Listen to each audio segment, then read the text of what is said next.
What is the creepiest fact you know about the human body? If you wear a glass which vertically inverts your vision long enough, your brain will correct it and you'll see things normally. But when you take those glasses off, everything will look upside down again until the brain recalibrates again. Takes a couple of hours for some people. Takes days for other people. The inside of your cheek and your rectum are lined by the same type of tissue. Go ahead, feel. Cheek first, preferably. Bodies will move as they're coming out of rigor. I've been bumped by a few. I'm a coroner.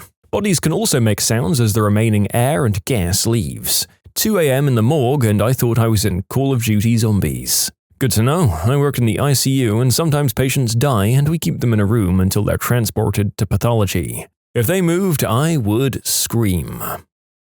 Our brain filters out a lot of what we see along with just straight making crap up based on extrapolation. Proprioception has always amazed me. That whole extrapolation allows your brain to estimate distances automatically and know the positioning of your arms and legs at all time. You can close your eyes and touch your nose with your finger without much thought involved. If a stroke knocks out that part of your brain, you have dysmetria, where you have a lot of difficulty subconsciously measuring distances. We don't just have one sphincter. When doo-doo comes along, it passes another inner sphincter which isn't under voluntary control. Meaning you can constrict and open with your outer sphincter, but not the inner one. And reading this, you've tried that, and that's okay. Sensory cells can detect whether you're about to pass gas or solid. From toddler age onwards, you can decide to go or not to go. If the time isn't right, like at a friend's house or no toilet nearby, the inner sphincter can push the brown tide back and store it there for later. That's why sometimes if you need to do a number 2 but don't go, the urge goes away after about 20 minutes later. But seriously, go if you can. Constipation risk. Gas can't be pushed back so easily, so we sometimes toot by accident when moving or engaging the core. Now, what about liquid, I hear you ask? It doesn't seem to know liquid, so we play Russian roulette when it's more watered down. Congratulations, everyone's sitting here now testing their buttholes. You have no idea how exposed I felt whilst reading this last comment whilst unconsciously doing this very thing. You hear that, listeners? You know what I was doing with that part of my body. Do you feel disgust? Curiosity? I don't know, but it brings me sick satisfaction that it probably affected you in some way. The front of your tongue is curious, constantly patrolling, and autonomous. It chases the dentist around your mouth and you aren't even aware of it. So embarrassing and weird and creepy. In dental school, I learned of this fact when practicing taking impressions on each other. My buddy's tongue kept licking my finger. I asked him to quit licking me and he was like, "I can't help it." Then we switched places and my tongue wouldn't leave him alone either. And for those of you that don't think your tongue does this, some of you are right. But the majority of you think your tongue is behaving, but it's all over the place without you even knowing. Oh, I'm very aware of it chasing the dentist, and I'm fairly sure trying to keep it under control contributes to my anxiety. My favorite tongue fact is that if you look at something, your tongue and brain automatically know what the texture would be like if you licked it. Heard a story of a guy who got an axe or something to his head during a murder attempt in his home. It destroyed most of his brain, except the part that processes routines. He got up from the bed beside his slain wife, got dressed, started brushing his teeth, or what was left of them, casually checked the mirror and wiped his skin of some blood with tissue. Walked around the house and collected newspaper from the doorstep, and eventually he just collapsed. He was like a zombie, unaware of anything but for his routine. Really freaky. The intestines are covered by a double fleece of peritoneum, so it's like a blanket. When your intestines get damaged for whatever reason, this blanket starts moving out of itself and crawling upwards and towards the place which has the injury. It will stay there until the injury is recovered, and then move on again. Maybe not the most creepy fact, but definitely interesting in my opinion. That's oddly comforting, really, but yeah, interesting. It's like my intestines go, "Ouch, I've been punctured," and my peritoneum goes, "Shh, it's okay. Come here. Here's a little blanket I made just for you to cover up that little hole. There you go. Nice and cozy. Snug as a bug. Okay, good. The fact that the placebo effect even exists suggests that the brain does have some capacity to force the body to resolve diseases, and this has never been fully explained. Scientists are still exploring how this ability works and if it can be developed further. When you get laser tattoo removal, the ink doesn't disappear, you pee it out. Your body's immune system breaks down the pigments of the ink and it flows into your bloodstream. It gets processed through your kidneys, and then you pee out the ink. My favorite is the blind spot at the center of each eye where the optic nerve is. A lot of people don't even know it exists, and even if they do, it's bigger than people often think. It's also really easy to demonstrate to people if you know how. It's one of my favorite bar tricks. All you need is a pen and a napkin to draw a cross and a dot. If you close your right eye, look at the cross with your left eye, then move your head towards or away from the napkin slowly while continuing to watch the cross sign, the dot will disappear as it passes through the blind spot of the retina of your left eye. If it doesn't work, you are doing something wrong. It isn't because you don't have a blind spot. Unless you're a squid, you have a blind spot. All vertebrates have them. The liver can grow parts of itself back. Also, if you get a splinter or foreign object stuck in your skin, you can hold a flashlight against your skin and shine the light through your flesh, and the foreign object will be a dark spot. Light actually passes through our flesh quite well. Also, if you shine a bright enough light into your mouth, you can see the light in your own eyes. So what you're telling me is I can become a jack-o'-lantern. I'm really glad so many people have gotten out their flashlights and had some fun with them. Never stop exploring and being curious and trying to discover new things. The world is amazing and has so much crazy stuff to uncover. You'll keep having fun now, and thank you everyone for the wonderful replies and absolutely making my day. If you hit your chest at a very specific time in the electrical cycle, your heart will stop.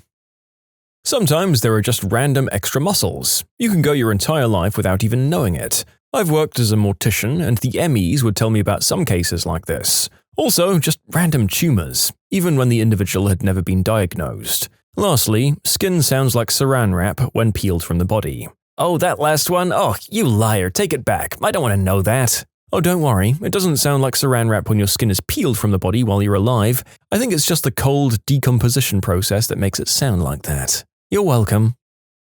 You can become allergic to yourself. Well, I'm allergic to my own splooge. I once had a bit on my stomach and it became red and itchy. You've got a nut allergy.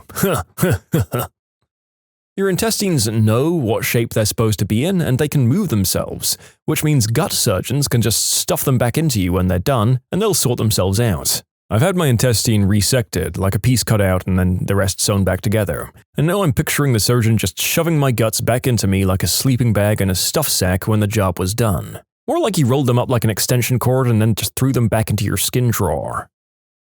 A pregnant female corpse will build up enough gas to expel the inner resident even after death. Look up coffin birth. I will not look up any such thing, and I think anybody who does has problems. 3 to 4 inches of the male member is inside the body. When you're thrusting, you're also thrusting yourself. Oh, I can't believe there's more inside than outside. I know I said it was 8 inches, but obviously I was including the 4 inside of me. We eat our own hair while inside the womb. Babies eat the lanugo, which is what we call the fetus's hair, which they shed while in the womb, and it builds up within them to form the substance that makes their own first poop, known as meconium. Oh, so their first bowel movement is technically also a hairball? It's nice to know that we're a little bit more connected to our feline and canine mammalian cousins, isn't it? The brain will always, or usually, try to ensure its survival. If knocking you out does so, then you will faint for the safety of the brain. It does a slightly similar thing with sleep exhaustion too. When it gets to such a severe point that things start breaking down, the brain will basically say, "Not on my watch," and put you into a microsleep. As an example, we've probably all had microsleeps before when we're overly tired, but the further you slip into sleep deprivation, the more dramatic they get. Your brain will trigger them more and more out of necessity, and you'll find it harder and harder to get out of them. When my sleep disorder was at its worst, I'd find myself completely unable to open my eyes after my eyelids were dragged shut by sleepiness. The more I forced them open, the more I went into hypnagogic hallucinations. There'd be pink animals floating across the lecture hall, sounds would become distant echoes, and everything would rapidly become a rainbow swirl of tunnel vision. My next recollection would be that time had jumped 3 minutes as I'd fallen unconscious on my desk. After each microsleep, the next would be harder to snap out of because my brain wanted or needed to wrestle me down and hold me there. On bad days like that, I'd be unable to stop walking in the street because standing still would trigger microsleeps, and I'd collapsed once or twice before. Same goes for the bus. Absolutely no sitting because I'd wake up at the terminal stop. I'd essentially had between 5 to 10 actual restful sleeps out of the whole 365 days. The other days could be a combination of 1 to 4 hours of effective sleep. Thankfully, my disorder is now about 75% treated. The pain you feel from sunburn is your skin cells effectively deleting themselves before they mutate into cancer. Nah, frick that, I'm not going outside anymore. As a skin cancer survivor, good call. My dermatologist says, I wish we'd stop calling it sunburn and call it radiation burns instead. In really bad cases of endometriosis, uterine tissue can grow throughout the entire body – colon, bladder, chest, and even the brain. It still tries to shed like a normal period, but it has nowhere to go. I have stage 4 endo. It took several surgeries to remove it, but my body kept making more. Endo cells replicate aggressively like cancer. Even after a total salpingo oophorectomy, it can return. You can submit your own stories to be featured here on the channel. The story submission link is in the description below. And if you want to listen to some vibey music in the background, check out easymode, also linked below, and subscribe. Human beings are a cesspool of bacteria, and when you die, your body eats itself from the inside out. There are more bacteria than human cells in our bodies. Billions of bacteriophages feed on gut bacteria. It's a whole ecosystem. You are your brain, and your brain is you, yet we often talk about it like it's separate. The brain might know how it works, but it keeps that info from itself. Still, it's curious enough to ask and try to figure itself out. You can grow tumors with hair, teeth, and eyes, but no heart or brain. I've had 2 of those. One had bits of bone, hair, and teeth. The second was half hair and half sebum.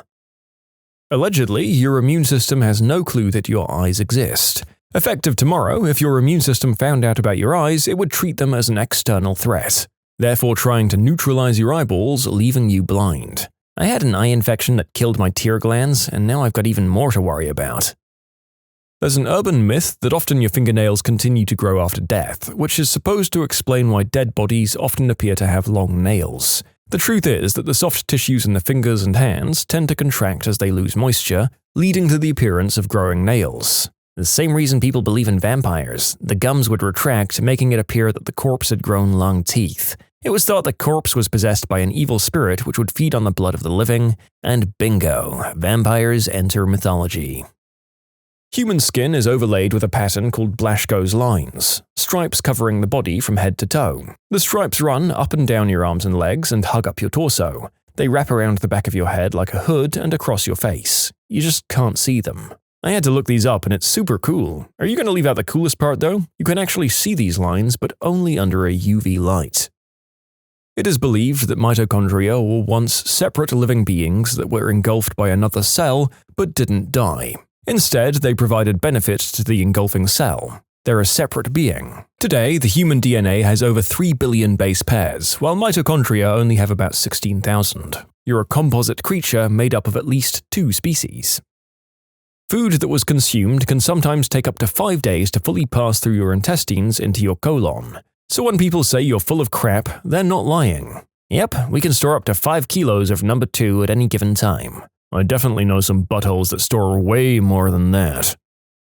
The pancreas is able to secrete enzymes that digest food in a very effective manner. That also means that if said pancreatic enzymes happen to spill out into a place in your body where they're not supposed to be, like from some forms of direct trauma to the bile ducts, they'll digest your insides. There's countless ways your body can just go wrong. Just out of frickin' nowhere, completely unexpectedly, something can become messed up in a way which is anything from life-alteringly debilitating to lethal. I once barely reached out to grab a spoon and couldn't move my back for 3 days. Yes. Hitting 30, I think, be the medical term. Every injury be a forever injury. The placebo effect is one of the biggest superpowers of the human body, showing how strong and weak it is at the same time, and how easy it is to trick the mind. Modern-day science still can't fully understand it. The way your eyes are shaped causes your vision to be upside down, but your brain flips the image automatically. A dead body will often move as it's being cremated. Muscles contract as they cook, after all. Sometimes this means a body will sit up in the crematory machine. Don't forget to mention that the teeth don't melt, but they actually shatter and pop. What's left after cremation is bone matter and teeth fragments, all the calcium. We put the bone fragments into a big industrial blender and break it down to a fine powder, and that is what you call the ashes. Interesting. I'm actually a crematorium tech, never once seen this happen. However, there's a fairly common amount of bowing of the bones that can occur as the fat and tissue burn off. A notable fun part is that morbidly obese bodies can explode if the direct flame hits gas pockets too quickly, hence why we put them in head first instead of feet first like with sub 300-pound bodies. Also, we have to cut the pacemakers out by hand, otherwise they explode and can damage the machines. But no, I've never seen a body sit up. Okay, update. Confirmed with my boss who's been doing this for a decade, and he says no, they don't actually sit up, and the cremation machine is technically called a cremation retort. As an aside, when we pick them up, I also drive the livery service, they do make noises as the body breaks down, so it's not that uncommon for me to be driving a body at night and hear gurgling and groans from the body, and that crap is unsettling. Well, the narrator is deeply uncomfortable with everything we've learned in this little detour, no matter how contrary some of the viewpoints are. Maybe the different sorts of retorts used result in different phenomena, like the body sitting up. Any cremators want to jump into the comments? Phantom pain. When someone has their limb cut off, sometimes they can feel pain in the non-existing limb. That's because sensory nerves that relay information to the brain, although cut short, are still active. So sensation from that limb is still felt as if those nerves got provoked.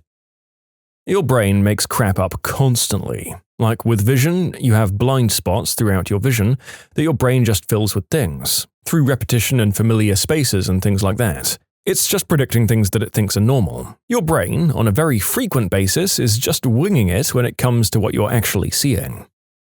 Incident number 1. I had a bad enough broken bone when I was 9 that it almost killed me. Apparently the marrow that makes blood can't exist in your bloodstream. Fun fact! Incident number 2, my orthopedic surgeon and my neurologist still don't have a good explanation as to how I have a full range of motion in my legs, like the ability to walk or even run.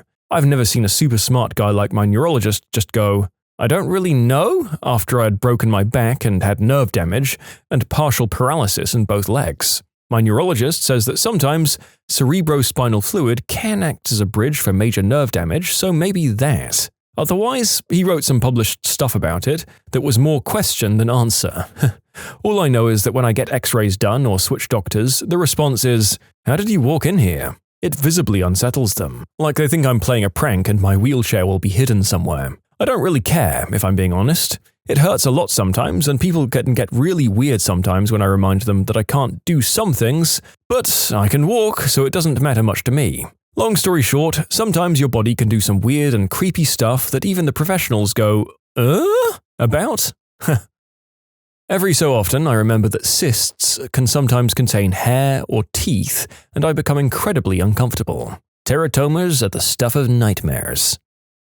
Your tongue has incredible tactile capabilities, so much so that if you look at any object, you can vividly imagine what it would be like to lick it. Go ahead, look at the wall, your shirt, or your shoe. The tongue knows. All that time as a baby built this library of knowledge. Why do I read these facts on the toilet? This is crazy. I just looked around the room at stuff and it is true.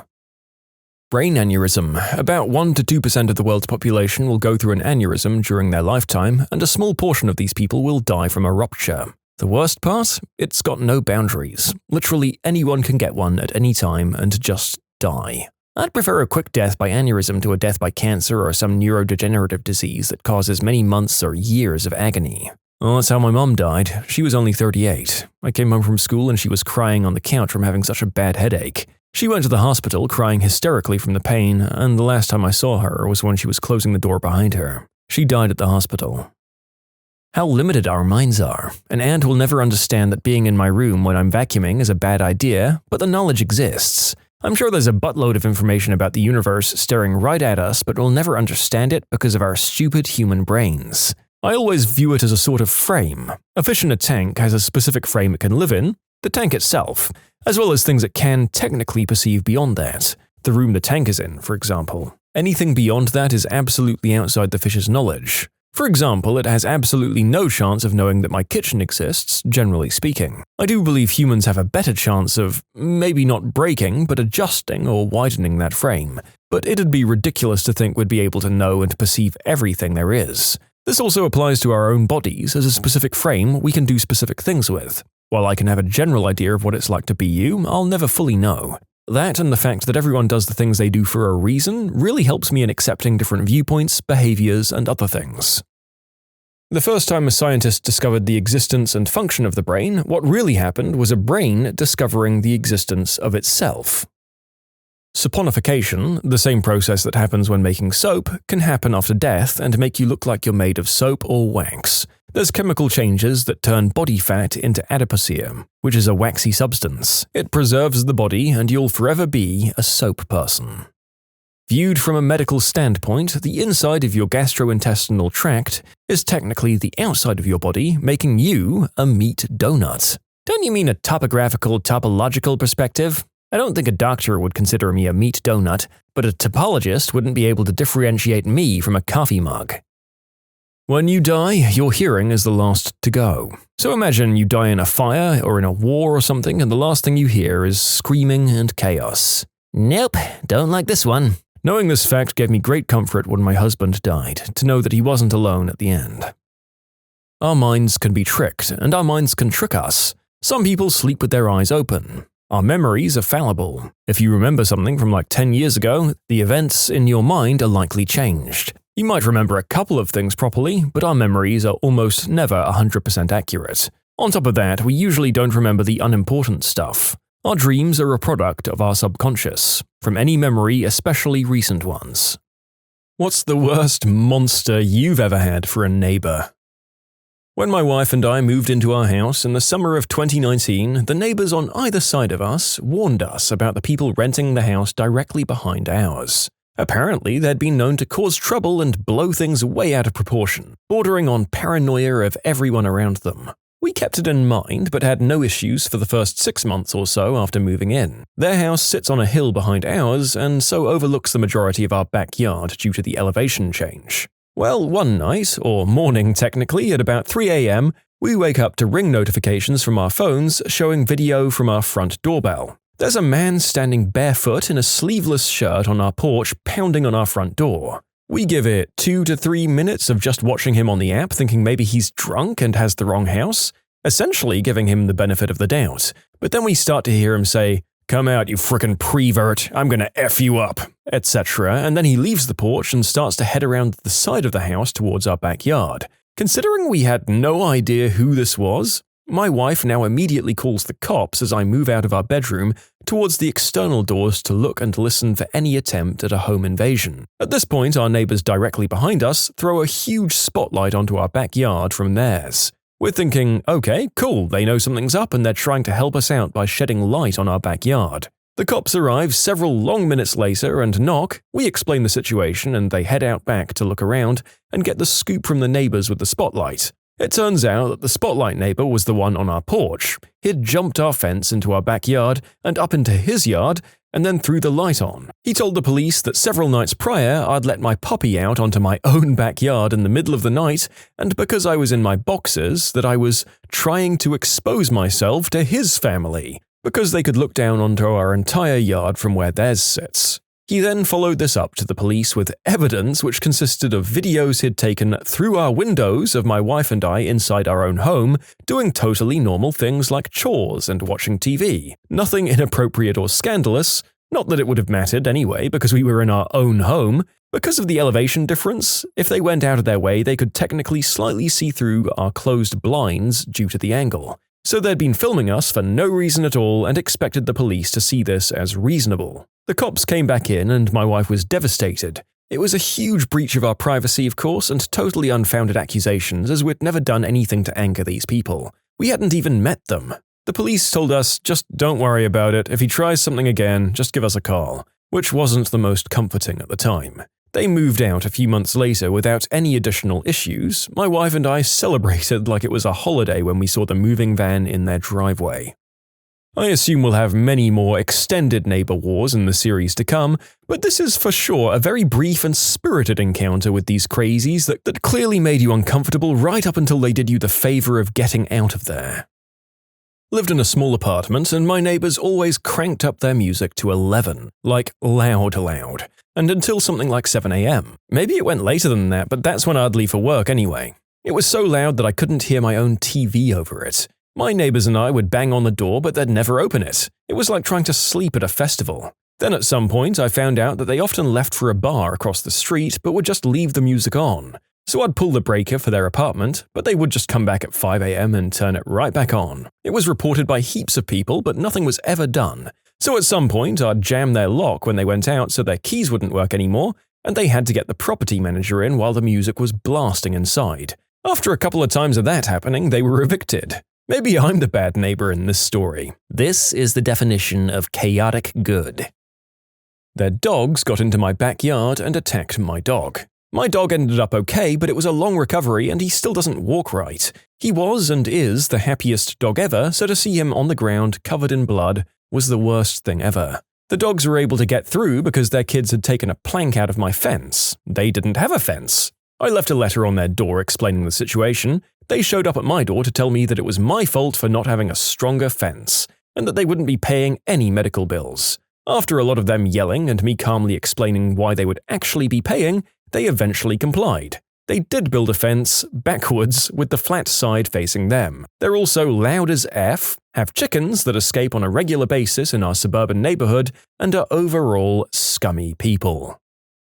When I started my first job post-college, I was thrilled to live by myself for the first time in my life. I had this beautiful one-bedroom apartment in a solid part of town. Everything was great until 6 months later when new tenants moved in next to my unit. I had a package go missing, a phone case. Amazon had posted a photo of it at my door, so I thought that it was just a fluke.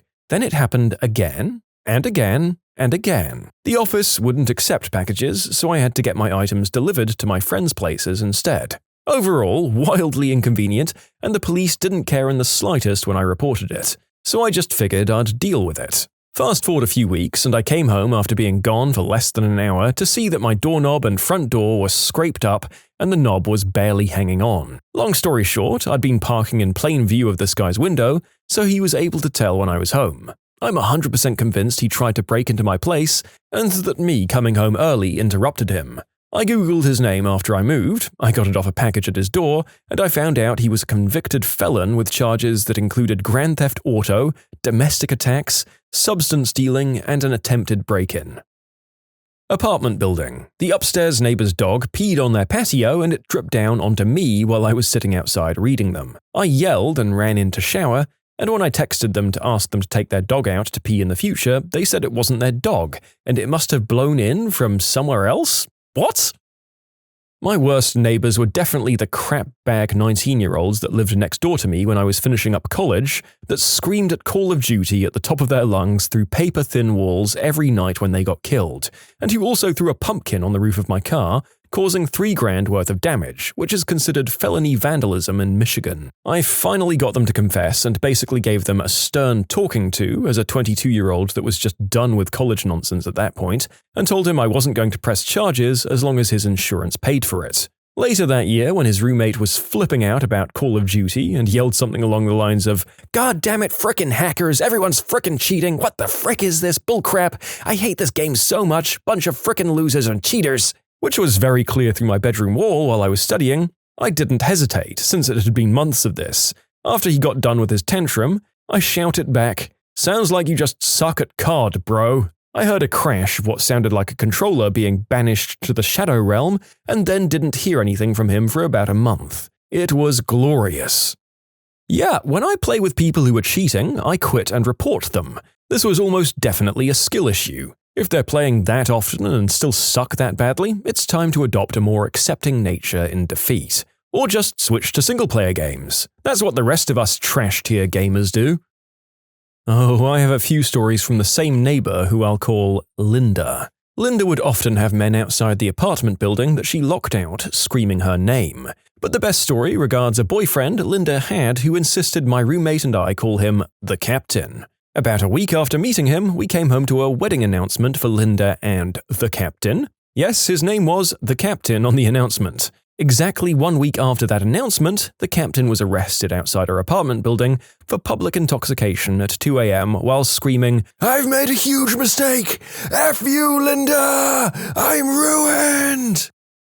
We rented a house that had another apartment in the basement. The lady who lived below us kept to herself for the most part, so we didn't see her much. Part of our rental was a detached garage, and she asked if she could put a small deep freezer in our garage. We were using it for storage, so we were fine with it. After a couple of weeks of having her freezer in there, it somehow got unplugged and she came unglued on us and wanted us to pay to replace everything. I understood her frustration, but we hardly ever went into the garage since it was only for storage. In other words, we definitely didn't unplug it and our landlord agreed. But she was mad. She had a son in college who came home for the summer. During that same summer, he found a cat and brought it home. His mum said no cats inside, so he'd feed the kitten outside. She was pretty wild. He left for school again in the fall and we noticed that the cat was getting very thin. We started feeding her outside in the usual spot. Around Christmas, we bought a bag of cat food and I made a plate of cookies and left them both at our neighbor's front door. The next day, they were both back on our porch. Rude, but whatever. We continued to feed the cat because she obviously wasn't feeding her. A few weeks later, the cat came to our door crying. She was trying to come inside. Super weird considering she was pretty wild and we'd never let her inside before. I let her in and noticed she was pregnant and for sure about to have babies. I made her a little corner and she had the babies the next day. We let her stay in the house with us, but we knew we couldn't keep her. I went downstairs to talk to the neighbor. She said that her son's cat was a boy, so the cat obviously wasn't his. I posted on Facebook to see if anyone was interested in fostering a cat and her kittens because we couldn't keep her. Her son saw my post on Facebook and got super mad at his mum. She then called the cops and said that I stole her cat and lied to her when she confronted me about having the cat in my possession. The police called animal control, who then contacted us. They asked us to take the cat and her kittens to the shelter so that if our neighbor really wanted the cats, she'd have to pay the fee as well as get her vaccinated and licensed. We did take them to the shelter, and as far as I know, she did pay the fees to pick her up. However, I did see her on the animal shelter's Facebook adoption page not long after that. Poor baby. For the record, I was heartbroken to have to take her into the shelter. I felt awful for moving her and her babies around like that. I'm sure that she was so anxious and scared. We would have tried to keep her, but we were moving to a new place that same week, hence the urgency to find her a foster home. And we weren't allowed to have pets. All authorities involved thought that she was nuts, and I think they were also frustrated to have to deal with this stupid situation. It was the stupidest, most infuriating thing that ever happened to me as far as neighbors go. You can submit your own stories to be featured here on the channel. The story submission link is in the description below. And if you want to listen to some vibey music in the background, check out easymode, also linked below, and subscribe. We had some neighbors that used to leave their garbage out in plastic bags the night before garbage day instead of leaving out bins. Around here, that's just ringing the dinner bell for raccoons and other critters. Sure enough, come morning, there's garbage strewn all over the neighborhood. What the raccoons and skunks didn't spread around, the wind picked up the slack. Some people on the street kindly approached the guy and asked him to put his garbage in a bin. He told them to go F themselves, and thus began garbage wars. Every morning of garbage day, some people on my street would collect all the half-eaten and rotten trash from their lawns and toss it back onto the guy's backyard. He'd collect it and then dump it back on their lawns, or cram it into their bushes. People started finding half-eaten burritos and candy wrappers in their mailboxes. The street just started to look like a slum. The police were called, health inspectors, city bylaw enforcement. Each side was calling in whatever authority they could muster to get their enemy in the crap. This guy and his family, amazingly his wife seemed perfectly pleasant, lasted about 8 months and then moved. Every once in a while I find a random margarine lid or piece of styrofoam in my hedge, and my mind goes back to those dark days of the war. I lived in an apartment with lots of rotating tenants. An elderly lady moved in across the hall from me and promptly started hoarding. I started to figure it out when her deck and porch started to fill up with odds and ends furniture, including but not limited to a roll-top desk. She also yelled at me once for taking her key out of the front door and putting it in the mail slot. Anyway, after a couple of weeks, I started to realize I hadn't seen her in a while and started to smell something really weird. Turns out she had passed away and no one knew about it for a week, hence the smell. Her family came and cleared out all of her stuff about a week afterwards. This is Wisconsin in the winter, and I had my good Doc Marten work boots outside my door because they were wet. They used one of my boots to prop open their door while they moved out and then stole them when they were done.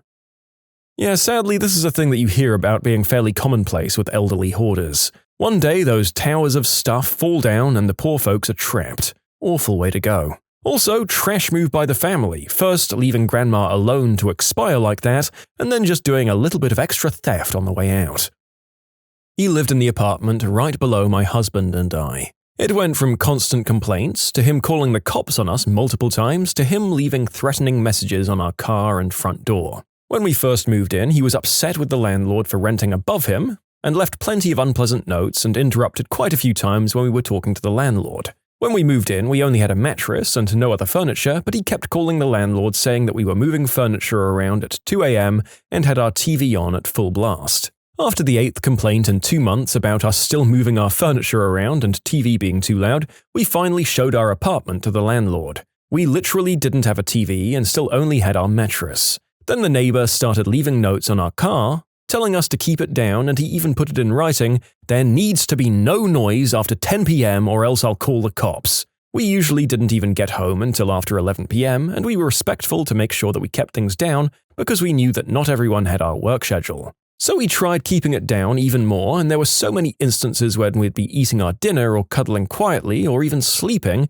and then he'd be banging on his ceiling or our floor. After a few months, he started calling the cops, and it got to the point where even the cops told him to stop calling about a noise complaint because it's a landlord issue. And every time they came, they never heard anything. The last time they showed up, I was asleep, and my husband ended up talking to them and explaining everything. They suggested that we file a harassment complaint. Then the cops showed up at the coffee shop I worked at the time and explained that they were getting almost nightly calls, and they suggested to me, too, that we should file a harassment complaint against the neighbor. Then he started leaving threatening notes on our car and front door, and we kept hearing our doorknob jiggling. He claimed that he and a friend had sat outside our apartment for 2 hours and listened to all the noise we were making, that he's a retired cop and would call in a few favors if we kept making noise. He knows where we park, so we'd better start parking it somewhere else if we don't want it to get damaged. We kept the notes and made copies for the landlord and let him know that this was what we were dealing with, so we're just keeping him in the loop before crap started getting real, aka, we're tired of this, and if an old guy gets his crap rocked, then just know that it's been a long time coming. The last complaint was when he ran outside to the landlord screaming that something needed to be done about us because he heard our bed squeak the night before,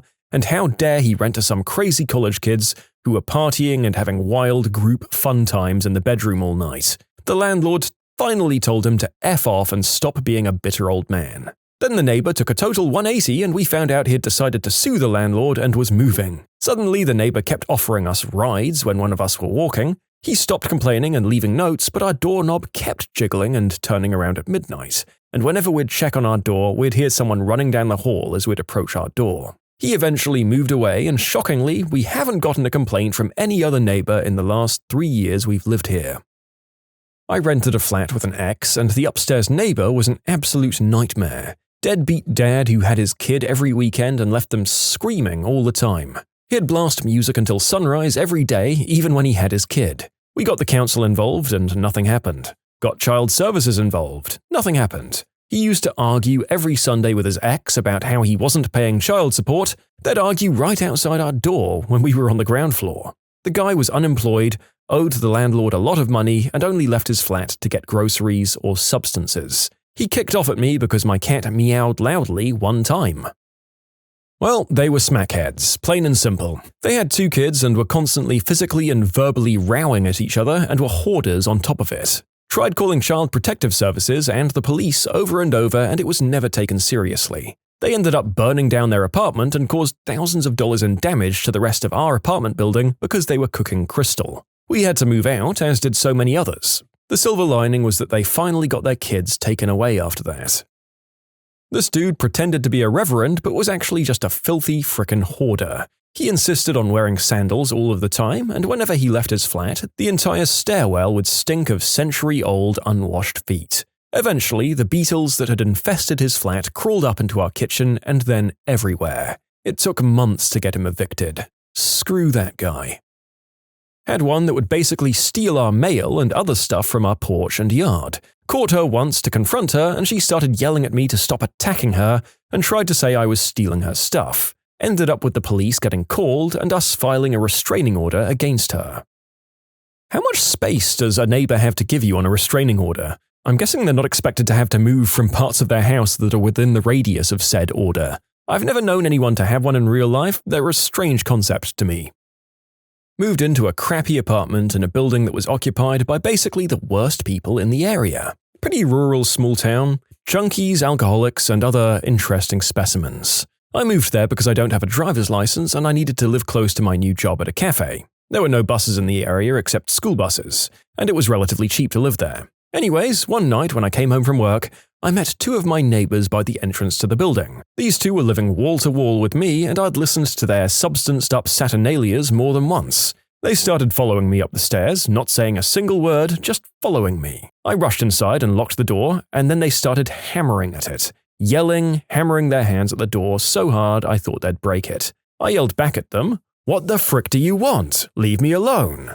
They stopped their hammering, and the man said with a fragile voice, "We were just wondering if we could borrow your pee for a substance test tomorrow." I not so politely declined and told them to F off and called the cops. Didn't live there for much longer, I'll tell you that. I used to live in a house that was split into 2 apartments. My neighbors had the lower half, and I learned we had issues with the HVAC when their cigarette smoke came visibly pouring out our registers, stank up everything we owned, and then one of them stole my car. My neighbors create this toxic smoke out of their chimney, which we suspect is them making illegal substances. Our neighbor was tossing bags of her upchuck into my yard for about a year, like 50 bags. I called the cops. Turns out she had an eating disorder and was hiding it from her parents. My neighbor once shot both of my dogs and his goat and made me bury both of them. One dog survived, thankfully. He then tried to make me pay for a new goat, claiming that our dogs attacked it. The goat had a bullet wound and no bite marks. I have a schizophrenic neighbor that has believed for years that I'm hacking his electronic devices, scanning his phone, harassing and terrorizing him. Over the years, he's claimed that I've held an old man hostage in my condo and allowed blood to drip from my patio to his, and that I'm a terrible racist. He leaves notes on the inside of his car accusing me of these things. This guy owned 6 cars and kept them all parked on the street in a very congested block of apartments. Spent hours tending to them, and they somehow always looked rustier when he was done. If a leaf landed on one of his cars, he'd accuse the neighborhood of intentionally placing leaves on his car to annoy him. My current neighbors will randomly light bombshell fireworks in the middle of the night during the middle of the week, as if some of us don't have to wake up early for work. Also, when I was younger and living in a different city, our front neighbors stole our dog from our backyard one day, and we didn't find out it was them until a few months later when we saw our dog in their yard. They denied they stole it and wouldn't give it back to us until we got the cops involved. Tour guides. What absolute wildcards have you had to deal with in your tours? I led a scuba diving tour. While signing the safety waivers and all that, one very old man kept telling us that he had a DNR, a Do Not Resuscitate order. We plainly told him that we're not bound to a DNR, and if he passed out for any reason, we'd attempt to resuscitate by our safety training. Pretty much all the divers are just assuming that this guy is going to try and bookend the story of his life down there, probably by spitting out the regulator and going quietly into the night. The dive happens, and pretty much everyone is hawk-eyed on this guy. I see him go behind a large coral head and lay down in the sand and spit out his reg. He's only at about 60 feet depth, so I grab him and wrestle him to the surface. He won't take my backup regulator, so I slam it against his mouth and purge air into his face. We get to the surface and he's fighting me non-stop, trying to pull all of his gear off. I throw a very hard punch to his jaw and knock him out. We're actually trained to do this during dive rescues to keep panicked people from killing us as well. 3 weeks later, he tries to sue my dive shop and myself personally. Thankfully, it ended up getting dropped, but it did take a while. In short, a guy tried to use our business to not be alive anymore and traumatize a whole bunch of other people in the process. About 15 years ago, I worked as a deckhand on a line of boats that took people out to Fort Sumter. The trip was about an hour each way. One day, we were about halfway there, and 2 teenagers just decided it would be fun to jump off and swim to shore. This is in Charleston Harbor, which has a pretty solid tidal current and probably more sharks than one would like to think about. We ended up having to perform a water rescue on them, then continue onto the fort with the Coast Guard coming and picking them up. All in all, an extreme act of stupidity. I used to do vineyard and garden tours for a pretty well-known winery. I had a lady ask to see any Merlot vines we had, so I walked her over, and she proceeded to dump ash all over them and yell, "We love you, Nana! Rest in peace!" Needless to say, you're not allowed to dump human remains on food goods. I should mention the ashes came out of a gallon Ziploc baggie. It was a Christmas-themed one though, so maybe that makes it more tasteful. Well, that's alright then. As long as the Ziploc bag with the desiccated remains of Grandma was festive. Feels like you wanted a fitting anecdote to end her life story with, and instead probably got a walkout by security and got that vine uprooted as well. I'm a bush pilot in Alaska and occasionally do glacier air tours if my boss asks me. I'm not a fan of doing tours in general though. One day I was doing a glacier tour and had probably 7 people on board, and the guy sitting next to me just looks at me and says, "I'm the captain now," and yanks the plane 30 degrees to the right, and then lets go and laughs and says he was just kidding. There was yelling to follow via my mouth. I work in the backcountry ski guiding industry, working my way to becoming a lead guide. Guests are always trying to unalive themselves, but there's one that stands out. Right now, I mostly tail guide and pick up people when they fall, which is most of the time. One particularly deep day, I'm sweeping a tree run, and all of a sudden there's a man digging frantically in the snow towards a pair of legs. His wife had fallen headfirst down the slope in a flat area. When she lawn darted, the first half of her body was buried in the snow, and only her legs and feet were visible. Her husband thought it was a good idea to stand on top of where her face obviously was, and started digging near the exposed part of her body. I guess in the moment he forgot human anatomy and where her head might be. At this point, I was maybe 3 minutes behind him, so she'd had her face under the surface for a while. I told him to stop and move, and then yelled, "Stop! You're on her face!" I tried adding a couple of expletives, but there was no response from him. I finally had to grab him by the backpack and powerbomb him down the slope. I uncovered her face in like 10 seconds. She gasped for air, had a cry, and then proceeded to tear that man to pieces verbally. I used to be a tour guide at a primate sanctuary with a strict no-touching policy. At the end of the tour, there's a suspension bridge. Tourists go first, guide goes last as per the rules. I always warn the tourists that the other side is the territory of the Hanuman Langur, and he doesn't mess around. Keep your distance, etc. He doesn't attack people out of nowhere, but he likes showing his teeth and screaming, which scares tourists. Anyway, one tour, I get to the other side of the bridge and a tourist has been bitten. He says a monkey just bit him out of nowhere. I ask the other tourists. No, he tried to fricking pet the Hanuman. Idiot got what he deserved. I was on a tour in New Orleans. A guy gets drunk and basically makes a fool of himself and slaps his partner. Everyone else on the tour is like, "Whoa, not cool, take a hike." Girlfriend leaves with him. The next morning, we're all on the bus waiting to roll out to the next destination, and we're not moving. 30 minutes later, we're all getting real angry, and then the couple get on the bus looking sheepish. By the next stop, we learn the drunk guy ran a bath at the hotel, passed out, and it flooded the bathroom and 4 floors below into the hotel lobby. The hotel wouldn't let them leave without paying thousands of dollars. Karma for him, I think. So I was doing an English language camp for foreign kids. We took the kids on a day tour to London, which involved going up the London Eye. While in the queue, one of the kids started shouting that he had a bomb in his bag and he was going to blow everyone up. Almost got all 20 kids in the group kicked out. On an open-topped tour bus in London, a woman tries to dangle her toddler over the railing and then starts saying she's going to complain to my manager when I tell her to stop. Caught her doing it again, and company policy said that anyone endangering their kids like that was to be removed from the tour, so the driver had to come up and march her off. She still insisted she did nothing wrong, like she literally had the kid's feet on the side rail of the moving bus and was just holding him loosely around the waist. One low-hanging tree branch, of which there were many on the route, and that kid would have been gone. I was working on a tourist island in Australia when this man pulled out almost all of the back feathers of a peacock because he wanted to keep one. He snuck up behind it, grabbed a huge handful and just yanked. He was immediately escorted off the island. The peacock had a huge bare patch and most of its beautiful feathers were gone.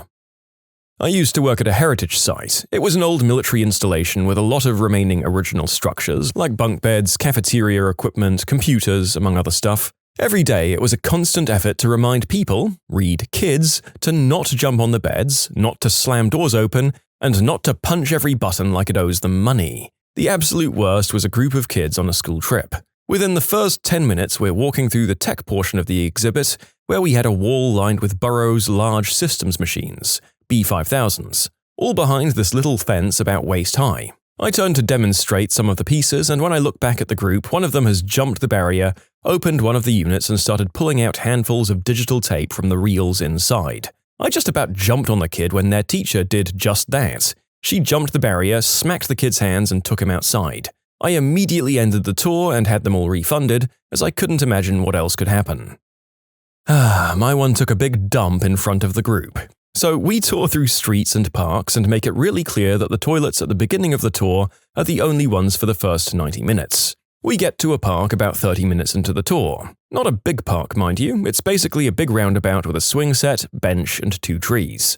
I'm in the middle of my spiel in the park when I see a guy at the back of the group step away, pull his pants down, and squat on the grass. Of course, I was stunned and lost my flow, which had everyone looking around only to recoil in horror as this guy drops a log like it was nothing. He wasn't even ashamed. I took a class of middle schoolers to a museum, and one of my jerk students dragged his hand across a 3,000-year-old Indian painting. Later, I found out the object was almost certainly a reproduction, but I nearly died of rage on the spot. The student was with us on a 45-day placement for severe behavioral issues. He had earned enough points in school to qualify for the field trip. Never again, kid. I work at a brewery tap room and take people on brewery tours. During fermentation, CO2 is produced and excess comes out through a runoff pipe and into a water bucket. One of the attendees, who was being a pain and trying to be funny but no one was laughing, asked me what the pipe was for, so I gladly explained. He then asked what would happen if he breathed it in. In disbelief of his stupidity, I told him he'd pass out and damage his brain. He then proceeded to grab the pipe and take a breath. He was then ejected and barred. Some people are just beyond belief. I think a lot of us wonder what happens to those kids at school who eat bugs or toxic things for the amusement of others in the playground. Turns out they're basically doing the same thing in all manner of locales decades later. What an idiot. My co-worker's story. He was a tour manager for South America.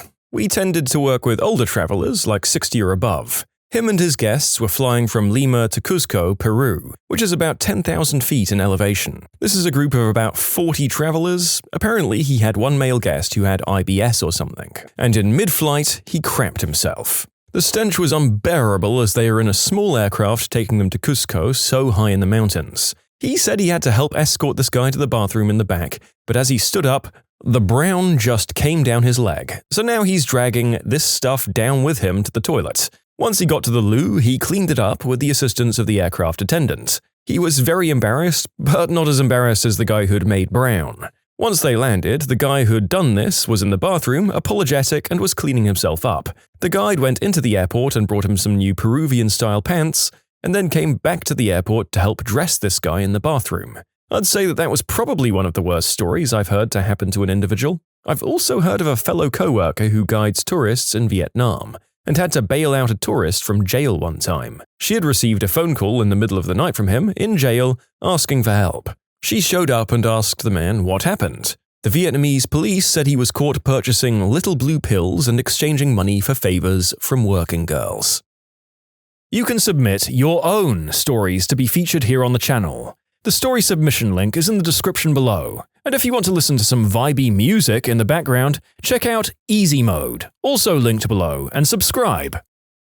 I worked at a living history farm museum. I had a kid that was climbing on stuff the whole tour in the farmhouse and trying to get behind the smith in the blacksmith shop during a demo. After the tour, when people are allowed to roam the grounds, I hear his mum screaming and look over to the barn, and this kid has climbed the fence into the field with our longhorn oxen and is trying to poke them with a stick. I walk over and calmly told him to get out of the field before our lazy oxen decide they've had enough. But this little jerk decides to look me in the eye and smack Ted on the butt with the stick like it's a riding crop.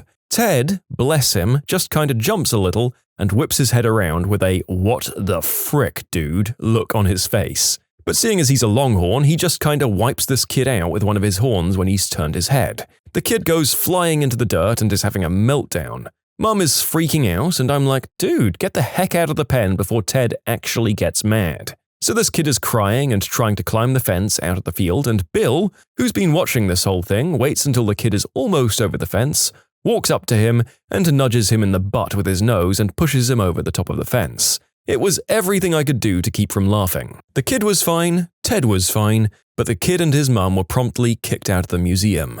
Their dad and little sister were allowed to stay because she was well behaved and was just enjoying petting the goats at the zoo. Since the kid had to leave but his sister didn't, there was a temper tantrum in the parking lot that could be heard all the way on the other side of the farm. but the oxen got some extra grain that night, so I guess they won in the end.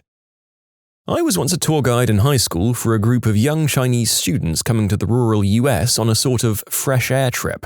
They told us beforehand that we had to keep the kids away from water because apparently parents don't value swimming lessons in China and there is such little open swimmable water that no one learns on their own. We were also told that the kids think swimming happens naturally. Like if you go into the water, you'll immediately start swimming. Anyways, one of our excursions was to a local reservoir, and the plan was to hike up a hill nearby to overlook the reservoir lake, get a few photos, and then leave. When we got to the top, it started pouring rain like I'd never seen before. I'm talking so much rain you can't see 5 feet in front of you. Then lightning starts striking the lake, and I'm still trying to keep it cool even though I'd never been so close to lightning before. The kids were taking it well and laughing, which was good, until they started running directly for the lake and jumping in. Apparently, they'd also never learned about electricity conducting through water, so I'm freaking out and start pulling them out of the water. They weren't in very far. A couple of them complained that their phones were wet in the rain.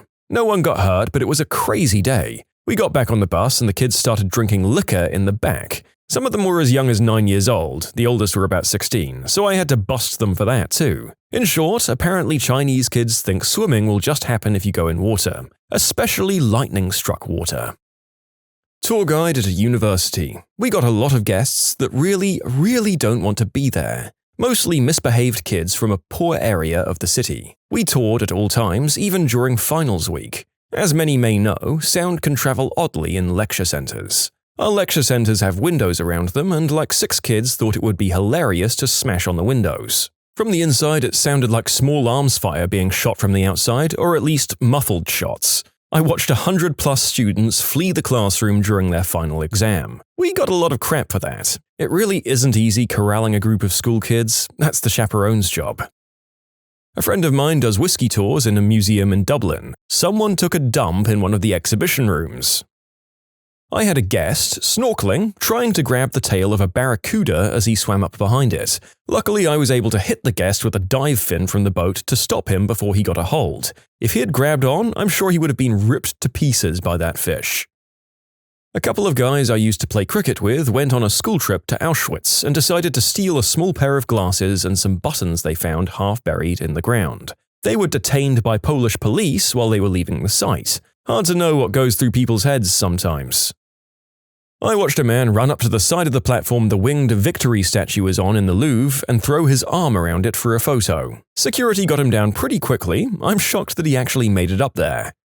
That feels like it could have seriously ended in a security dogpile and criminal charges. You never know though, it's hard to prosecute people just for being stupid.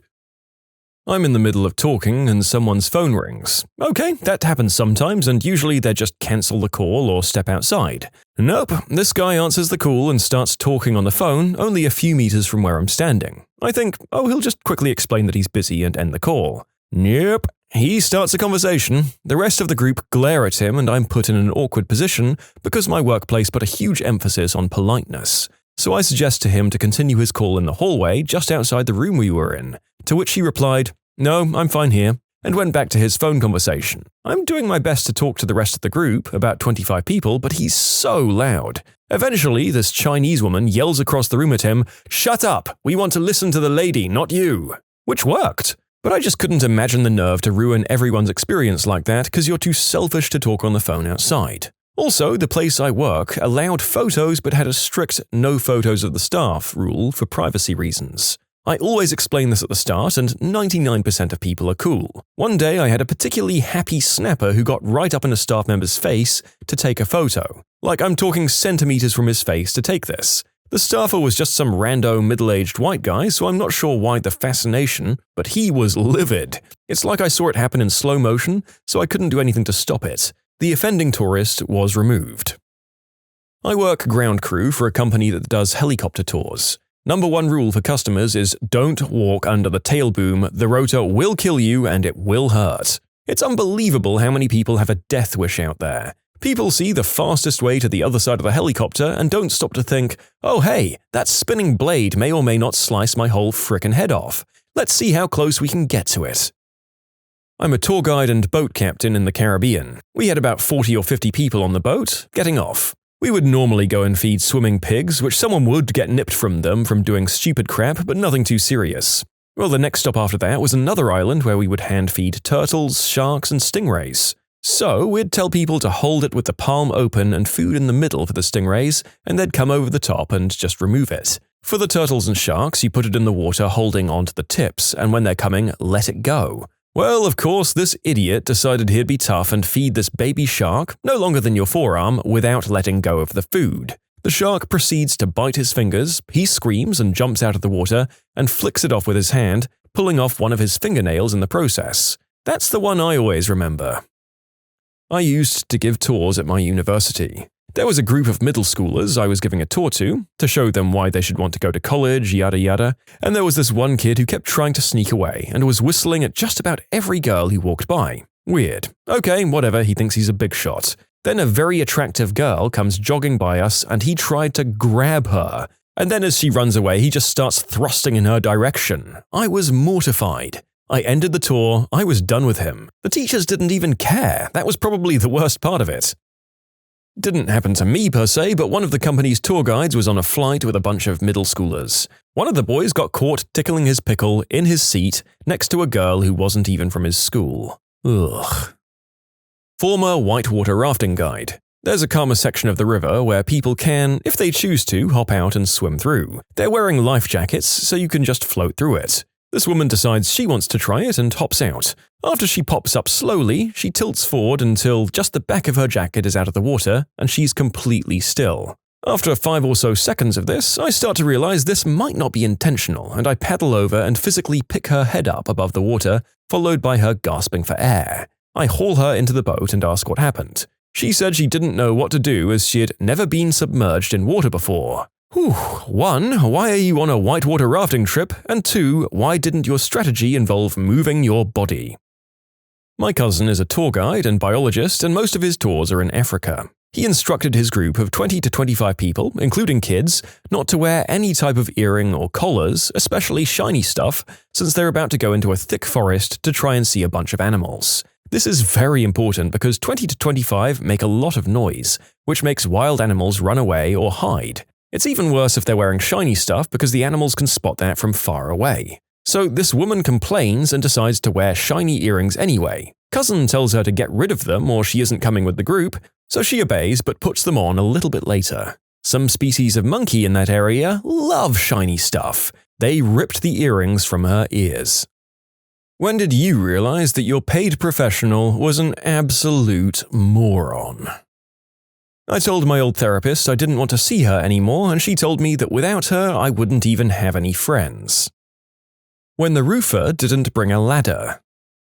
I ordered new windows to be installed in my attic, and the salesman who came to my house said that it'll be 6 weeks tops to get them in. 3 months later, they were delivered. When I spoke to the representative on the phone that I was unhappy about how much longer it actually took, and that their salesman had said 6 weeks, she said, "Oh, well, of course he said that. He's a salesman." My bankruptcy attorney was convinced that taxes paid had to be counted as income. Not gross pay, mind you. For example, gross pay is $1,000. $300 is taken for taxes, meaning you had a $700 check. He insisted this meant there was $1,300 in income to report. His reasoning was that there was an area later on the form to deduct taxes, and if we used the pre-tax number of $1,000, then after the deducted taxes it would only show a $700 income, which is clearly not the case since I made $1,000. Ugh. "Oh, was I not meant to do that? I didn't look at what you booked in for, I just assumed this is what you wanted," said a woman who is no longer my hairdresser. Well, mine marked the wrong wrist before surgery. The current position I have is by no means an entry-level one. When I was hired, I had to go through a rigorous 6-week training program. The first 2 weeks, though, our instructor was part of this other program where someone with much lower credentials is allowed to teach initial training to the much more experienced class in order to eventually be given a job at the position we were all training for. Makes sense, right? Anyways, anytime we had questions about anything, this instructor would say the words, "You're all getting too far ahead. We're going to talk about this next week." It took 2 days for us to figure out that our instructor didn't know the material and had no business attempting to teach us. I don't really understand this training program, but if you ask this junior instructor in the first 2 weeks something over his head, surely he's allowed to say that it's not something he's been trained in yet? Like, is this not something that's overseen if you have trainee trainers giving the class? I broke my arm and went to an orthopedic office. I didn't like them from the first appointment because I'd had an appointment and they made me wait 2 hours. Then they had their secretary take my past medical history, which is extremely complex, in the waiting room. On a follow-up appointment, the tech removed my cast. PA came in to assess my arm and went to my non-broken arm, assessed strength and range of motion and swelling, and told me it seemed to be healing nicely. I told her, that's great, since that one was never broken. Once she finished repeating the process on the arm that was actually broken, she sent the tech in to recast my arm. I had to stop the tech from casting my non-broken arm. On my appointment paperwork, she wrote that she recommended I take ibuprofen for pain relief. That was exactly like 2 sentences after where it stated, NSAIDs, like ibuprofen, cause life-threatening airway swelling for me. The same office wanted to charge me $50 every visit to sign a form that was literally one checkbox saying if I was cleared or not for full duty at work. One checkbox, no research required. I never went back. I figured out pretty quickly that I didn't like my driving instructor, but other people's horror stories about changing made me stick with him. 6 months of lessons being told off for minor errors and having the test dangled in front of me, but just out of reach, he finally said to me, I just don't think you're going to be able to drive a manual car. He said this knowing full well that I'd already bought a manual car because I didn't expect to be learning for so long. He wrecked my confidence in driving, and it took me another 6 months to try again, and my new instructor had to then correct all the bad habits the first guy had taught me. He had no issue with my use of gears at all, and I passed first attempt. Screw you, Nick. A plumber in the middle of a job that had to drive back to the shop to get a part that was pretty basic, and then charged me for the time it took to do that, and then installed it incorrectly, and then returned a week later to fix the mistake and asked what idiot installed it that way, and then installed it wrong an entirely new way. Hey, some people like me, some don't. This was a boast from a doctor I saw when I injured my shoulder, and he said it was all in my head.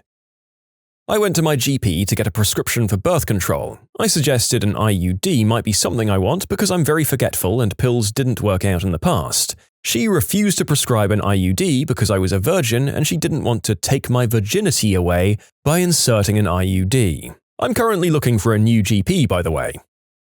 My car insurance company had an agent who reviewed my policy with me and while trying to get me to sign on to life insurance, wanted me to get an amount that would pay off my student loans and have my parents set for life. My parents.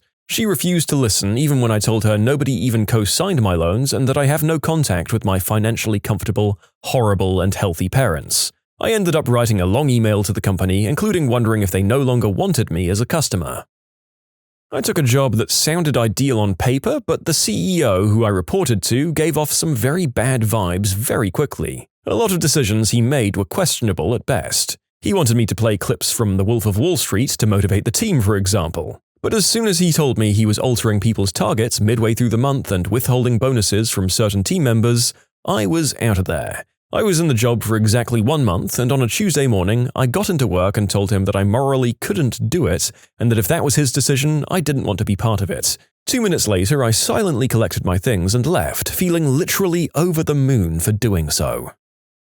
I saw a doctor after a mental breakdown who told me I had anxiety, and then asked me if I'd tried not being anxious. I should specify that I only lost trust in this particular doctor. Once I changed doctors, I got a much better one. Although, to the other one's credit, while the comment wasn't helpful, they did recommend I see a psychiatrist. I dislocated my ankle and went to the hospital in an ambulance. When I got there, I was assessed and sent for X-ray. I got onto the bed and the tech started lining up the X-ray over my knee, so I told her I dislocated my ankle, not my knee, and she said that the chart said it was my knee. I replied that I'm pretty frickin' certain that the effed up foot that's hanging off is the problem, and that if she doesn't believe me, then to double check with the doctor because my knee is fine. She just kept repeating that if the chart says it's my knee, then that's what has to be X-rayed, and she's unwilling to double check. So, after a 2-hour wait for an X-ray, I went back to the doctor with pictures of my knee, and he was confused. So he goes to the X-ray tech and asks what the F she's playing at. She gives him the speech about how she just X-rays what it says on the chart. So he proceeds to chew her out, saying that if she's getting clearly conflicting information, then she has a duty to double-check to make sure she's doing the right thing. He said people make mistakes and this was an easy one to catch, but she's too much of a moron with no common sense to do anything about it. She was so angry at me as she took the x-ray of my ankle, saying I should have insisted she double-check, and I should have refused to do the x-ray until she did. That woman was completely incompetent. I was looking to hire an editor for one of my books last year. She corrected my grammar in the email I sent her, quite politely, I have to say. I think she thought it was some kind of audition piece, but she was just factually wrong about the mistake. I think it was the use of a colon instead of a semicolon. When I sent her a link to a couple of web pages that showed that actually the way I'd typed it was correct, she doubled down, got extremely snippy with me, and basically came back with, "You're hiring me to do a job, so I know better than you." I was like, "Which? I've done your job in the past. I know editing is a skill and deserves respect, but I'm paying you because I don't want to do it, not because I can't do it." There's nothing so hilarious as someone being confidently wrong, is there? For the record, even as a man who's been told that he writes well and has exhaustively Googled the topic, I feel a sense of anxiety when I write a semicolon, like I'm only mostly sure that I know what I'm doing with those specific little jerks. When I was a teenager in high school, I really wanted to apply for an astronomy camp program that summer, and you needed a letter of recommendation from a math or science teacher. My higher grade was in chemistry, so I asked her. She said she would, but be aware that she'd have to say I don't always focus on my work as I should. I said, fine, that was true. I worked really hard on the rest of the application and I got in. Ran to school in excitement to thank my teacher for her letter, and she couldn't hide her look of utter astonishment, and I realized what was up. A few months later, when at that camp, I nonchalantly asked the director, "She wrote me a bad letter, didn't she?" He immediately pulled me aside to say yes. It was so bad that it was a full page saying terrible things about my character and scholarship, so he knew to discount it, but wanted to let me know. Which was in fact good to know because I had an AP chemistry with her the next year and she kept doing stuff like that, getting me sent to the principal's office for a B- at the quarter. That still bothers me a bit to this day. I was your classic bright but bored kid and was obsessed with astronomy, and any educator worth their salt knows a kid who can't get good grades in chemistry class can thrive at a summer program. If she didn't want to write me a letter, one can just say no, but spending all that time writing a bad one? Pretty low thing to do to a kid. I'm actually an astronomer today, so screw her. And I'm still in touch with the camp director, and even work as a counselor some years when my schedule allows it. The same year I graduated, said teacher moved to New Jersey. I don't know where, and she had a very generic name, so no, I can't contact her or her employer, and I've no reason to believe that she isn't still teaching students today. Sad. My mum has always had amazingly manicured nails. She did them herself and they always looked perfect. I took her to many of her doctor's appointments as she got older and witnessed a nurse launch into her about the dangers of acrylic nails, especially for a diabetic like Mum. Mum told her, and I told her again and again, those aren't acrylic, they're just her nails. Yet she kept on telling Mum that she needed to get rid of the fake nails. I've never before witnessed such a stunning display of a complete failure to listen. You can submit your own stories to be featured here on the channel. The story submission link is in the description below. And if you want to listen to some vibey music in the background, check out easymode, also linked below, and subscribe. I was planning a kitchen renovation in the apartment building I used to live in, and I had a plumber in to give advice and estimates. I lived on the ground floor of a 5-story complex. I wanted to relocate the sink, and doing so would take it from one side of a structural column to the other. It was a wooden building, and these internal columns were typically 6 2x6s nailed together. I was trying to come up with a clever way to reroute the plumbing, and this guy just grinned and said, "Just cut through it and don't tell anyone." I smiled, thanked him for his time, and don't let the door hit your butt on the way out, pal. I went to my therapist once and told her about my depression and how I didn't want to be alive anymore. I explained how I couldn't bring myself to do things, even small things I used to love doing, because I just couldn't be bothered to live. She suggested I was just lazy. I tried to defend myself, but ultimately I just agreed because she wouldn't listen to me. Flash forward another few months, I finally told her my story of being attacked by my father, after not having told anyone about it my entire life, and after one half-hour session she said I should just be over it and to stop talking about it and move on. About 20 years ago, I had a well-known nurse practitioner who was married to one of the doctors in the practice. I'd developed a weird combination of symptoms along with a silent strep infection. Anyway, she came in telling me about people she knew, giving first and last names and asking if I knew them, and telling me about their strep infections and symptoms and stuff. That was the last time I made an appointment with her. I knew it was straight up illegal to talk about other people's medical conditions, and it made me wonder who she told about mine. Horrible, horrible woman who thought she was untouchable because she was well off and married to a doctor. I have a relative who's a plumber. My sister's sink got messed up somehow and he came over, looked at it, went to the store down the street and got a $5 replacement part and fixed it for her. He told her that he would have charged an actual customer around $300 for what he fixed and would have stayed under the sink for more than 30 minutes pretending to be busy. I don't trust plumbers at all anymore. High school guidance counselor here. I was talking to her about what schools I was applying to. I said, so I'm looking at these state and city schools as my backups, but I'm mostly looking at this private school because they send me… She scoffs, interrupting me. Honey, your family could never afford a private school. I pause and finish my sentence. A letter offering a full academic scholarship. You don't need shaded safety glasses, as I was staring into a 2,500-degree furnace. My professor said it's not her job to grade our papers correctly. You need a diet of 1,000 calories split into 5 small meals, no fat at all, and you need to do some video trainings with Male B, said a professional and certified sport dietitian whom I visited because I wanted to have a professional weightlifting training plan and diet. Stupid me actually tried to follow this diet for 3 months and stopped it after fainting several times during the day. This happened around the early 2010s in Poland. It turned out you don't need any certification to call yourself a dietitian here, or at least there was none back then. I was a petite girl who loves running, with no weight problems at all, and just wanted to find someone to introduce me to weightlifting. There were more red flags I skipped because I was young and naive, such as the dietitian office being in a shady part of town, and weird food restrictions like, you're only allowed 100 grams of meat per day. No eggs, no bread, no fruit at all. But if you need to make a cheat meal because you need to take your customers for a business lunch, then fine, eat whatever, but no carbs. Followed by some motivational bullcrap. I remember I lost about 3 kgs in my first week, and then the weight loss stopped. I regained 2 kilos back and was able to lose them again on a rational reduction diet made by an actual professional clinical dietitian I visited later.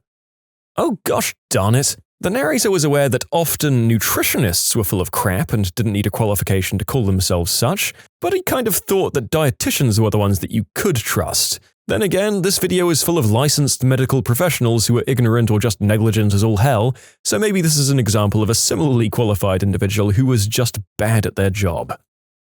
Oh, the car salesman who said, you don't need to worry about these new diesel laws. We all drive diesels and it really won't change anything. 10 minutes later, he happened to slip in, oh, I drive an M3.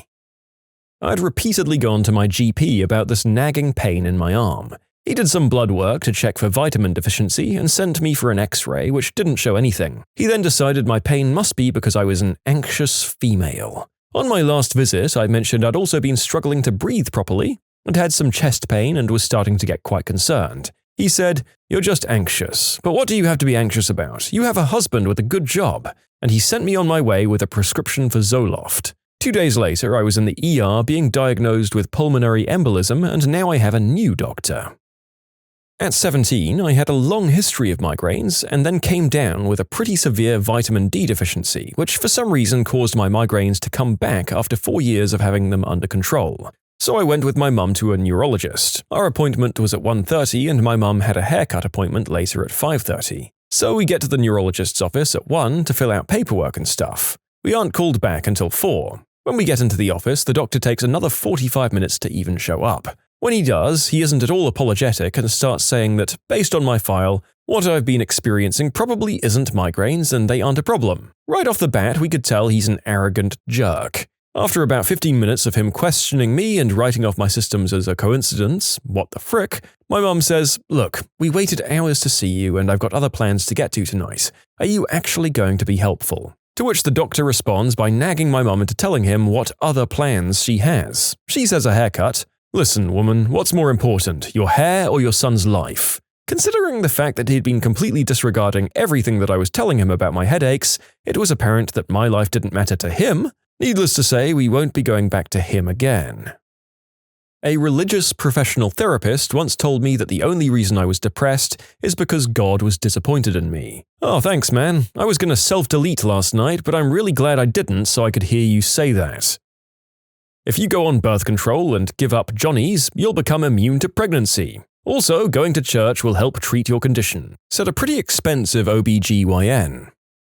When I was 23, I was hospitalized for an episode of acute pancreatitis. My doctor at the time was convinced I was an alcoholic. At the hospital, he asked me to tell him about my drinking. I told him I didn't drink, because I didn't. I was always the designated driver, I don't like drinking or feeling drunk. He sent my parents and grandparents away and then said, "Now you can tell me the truth. How much are you drinking?" I repeated the above. I don't drink. He got frustrated and left. The next few appointments when I offered up explanations for why I was getting pancreatitis, he belittled them and refused to listen to me or investigate further. When I asked how I could prevent another episode, he told me to eat carbs and stop drinking. No matter what I said, his solution was that I just needed to stop drinking. A year later, I was hospitalized again for another episode of pancreatitis. This time I was in another city. I told the doctor that my family has a history of cystic fibrosis, that my uncle and multiple cousins have cystic fibrosis, and pointed out the link between pancreatitis and cystic fibrosis. This doctor, unlike the first, listened to me and tested my DNA for CF markers. Guess why I got pancreatitis? I have the CF markers in my DNA and multiple CFTR-related conditions. Take that, idiot. I don't drink. I was frickin' right. I never saw the first doctor again, and I got everyone else in my family to see someone else as well. I took my kids to a local optician for years. I queried a few times with them about glasses as I felt they couldn't see very well as they were getting older.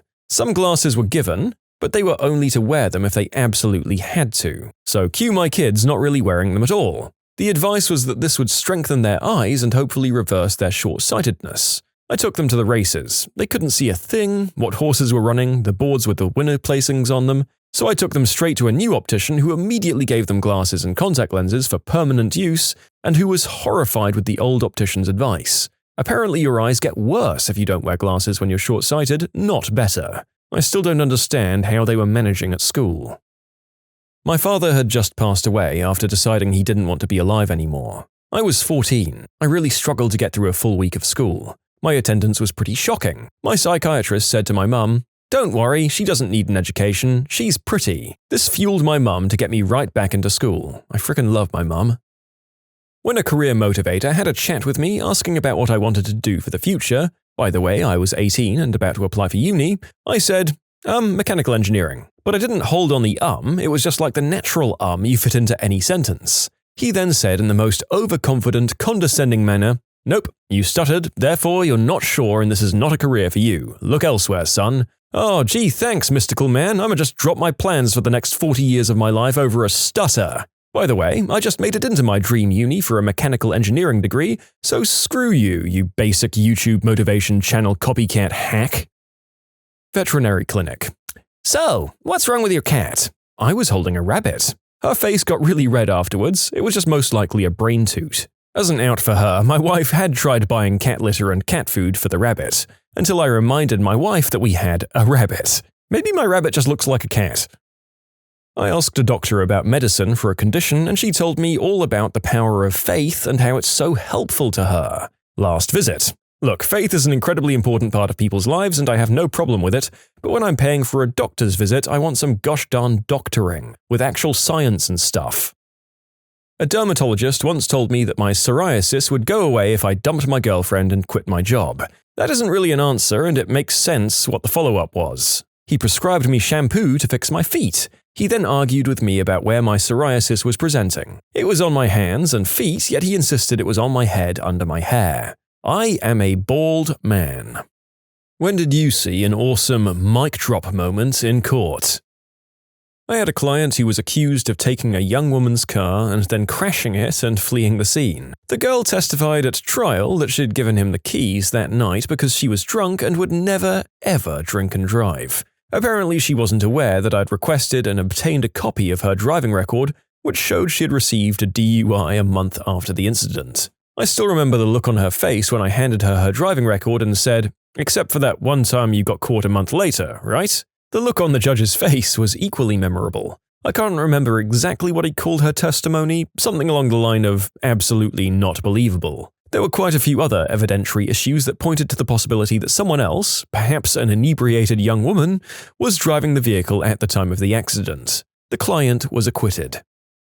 I trapped a defendant pretty badly one time. He testified in a deposition that he had a green arrow for his left turn and that my client ran the red. Unfortunately for him, the additional turn lane arrow was installed 2 months after the wreck. Case settled for policy limits a week later. During a deposition on a case where 2 former employees decided to start their very own company in a very niche market. The problem was how they did it, which was trying to poach existing clients while they were still employed with their old boss, which breached their fiduciary duty, particularly that of loyalty. I believe we also went after them for intentional interference with contract, as they weren't trying to solicit new clients for their business, but rather trying to get existing ones to break their contracts with our clients. They were dumb enough to make their plans on company laptops they later unsuccessfully tried to brick. Using the company laptop to try and do it just made it way easier to catch them when the company IT guy found all the emails. One of the defendants was the one being deposed. She said she answered to a higher power than the company. When I pressed her on what that meant, she said, myself. That got reused prominently at trial. I was reviewing the transcript of an interview with the child. The child made incriminating statements against my client. At one point, when discussing the allegations, the child used an odd word, but I didn't think too much of it. Then a few days later, I was watching a video of the child interacting with their grandmother, who hates my client, from about a week before that interview. The grandmother used the exact same odd word in the exact context the child later used it. At that moment, it became clear that child had been coached. It was the first real, aha! Moment of my career. Yes, I was about to say that I'm imagining the iconic Phoenix Wright pose for the majority of these stories. Let's see what other juicy evidence dumps we have in store. I worked on a case involving defective processors. They were in an Asian country, but the emails were all in English because they were going to US executives. One of the more senior engineers basically laid out the exact defect we were suing over, explaining what the problem was and why it was their fault, and finishing it with, "This is a big problem. We ship crap to customer." Needless to say, we hit them over the head with that in mediation, and they settled shortly after. My client has been keeping her son away from the father because the father has a new child. She's concerned that her son will act violently towards the new child and she could be held liable. The judge said, "That's not even a defense." I was in small claims court. My lease had an exit clause that said if I fronted 2 months' rent, they would work to lease my place and return anything unused. I checked with the office ahead of time. They ensured me that there was a waiting list, so I gave them the 2 months and moved. They never returned a dime. I talked to the new tenant and confirmed they moved in a week later. In court, the judge was commenting on how he didn't see anything explicitly saying they'd return any unused rent, even though that intent was stated to me a few times. Dumbo from the leasing office piped in with, "Your Honor, in almost every case we can return some money, but in this case we didn't have a tenant in the 2 months after he left." So, she gave the case back to me and I presented the affidavit from the new tenant confirming the move-in date. Judge awarded me double the amount that they owed. Turned out, leasing office Dumbos 1 and 2 thought they could lie to me and return my excess rent money to themselves. It was my 3rd month of practice. I was in family law at the time, representing a mom in a petition for a restraining order against the boyfriend/dad. At issue in the broader case was child visitation, custody, support, a few other things, but today's hearing was just on the restraining order. We had pretty good facts, but it was mostly based on testimony of the parties. My client was way more reputable as witnesses go, so I was feeling confident. 10 minutes before the hearing, my client shows up. I give her a last-minute prep on what to expect, and then she says, "I'm glad I'm going through with this. I can't deal with it anymore, and he's just getting worse. To top it off, he left me a drunken, ranting voicemail on Saturday." I paused a moment. Do you have your phone with you?" "Yes." We play the voicemail, and it's a full 2 minutes of ex-boyfriend screaming crap like, "I should have frickin' killed you when we were together. You were always such a B-word. I hope you burn to death in a fire." I didn't have time to ask her why the F she hadn't said anything to me about the voicemail before the bailiff called our case. We sit, the judge asks if either side has additional evidence, and I ask for permission to play the voicemail. Ex-boyfriend, who didn't have an attorney, didn't object, so I played the whole nasty 2-minute rant in open court. The judge goes, We're going to take a brief recess before I issue my ruling. If the parties want to meet and confer in the hall, they're welcome to. The boyfriend knew he was screwed. We settled the whole damn case then and there. My client got her wish list in terms of custody, supervised visitation, child support, plus the restraining order to boot. I'm a trial lawyer. I have a ton of these. My favorite was probably a DUI where the cop was in Buffalo Wild Wings with my client watching a fight. Like the cop was standing at the bar in full uniform, then when my client walked by him to leave, followed him out. The client was only actually going to his car to grab his phone charger because he was going home with the bartender. Like he hadn't even closed his tab yet. The cop arrested him and charged him with DUI for opening his car door, then fabricated the story for his report about how the client got in the car, turned it on and began to pull out of the space to leave the parking lot. He also denied being inside the Buffalo Wild Wings, on the stand, under oath, to my face. Surprise, I talked to the bartender at the wings joint and got the security tape. It very clearly, like surprisingly good quality, don't try to steal from a Buffalo Wild Wings by the way, showed the cop standing at the bar, watching my client walk out the front door, then follow him 30 seconds later. The parking lot cam also showed the client barely touched the door handle before the cop stopped him.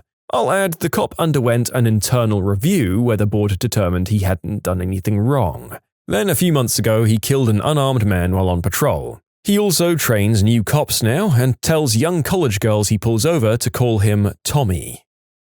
My moment was when I compared the scanned copy of the deed provided by the other side's lawyers to the original my client eventually got around to providing. The scanned copy provided by the other side had a witness signature. The original did not.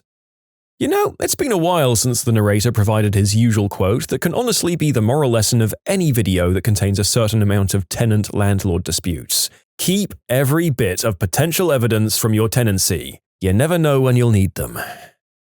Years ago, I had to do something at a strip mall in a bad part of town. It took me about 20 minutes and then I found that my car had been towed. Ubered to the tow yard, a giant sign says cash only. I had to call another Uber, drive to the ATM and back and pay them $300.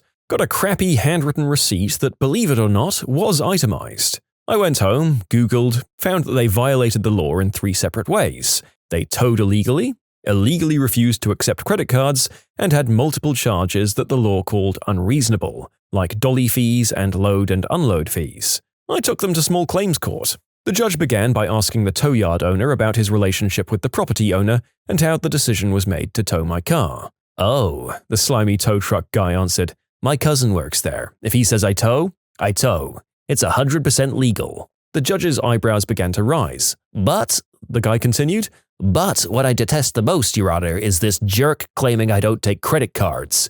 I'm a businessman. I take credit cards all the time.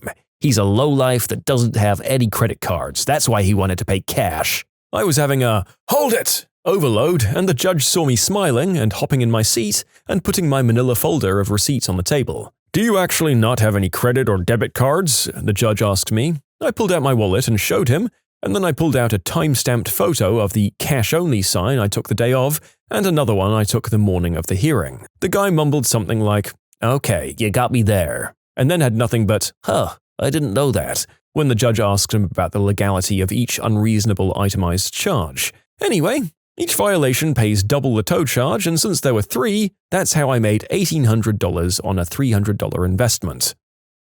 My client was accused of brutally murdering a dog. A cop testified that there was no testing of the blood, no body ever found, and admitted that it could have in fact run away. The eyewitness said she could see the killing down the hallway from the dining room. The cop testified there was no hallway and the dining room was on a different level of the house than the killing supposedly took place in. Then the person who was leading the lynch mob against my client around town for the last year testified that she had been in the apartment between the 2 visits by the cop to evaluate the scene. No body, a compromised crime scene, witness who couldn't see anything, and admission that there was no proof the dog was dead. Closing argument lasted 3 seconds. "Your Honor, I'm asking for an acquittal."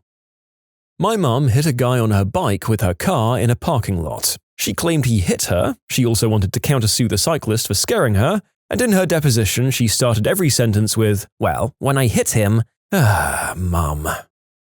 You can submit your own stories to be featured here on the channel. The story submission link is in the description below, and if you want to listen to some vibey music in the background, check out easymode, also linked below, and subscribe.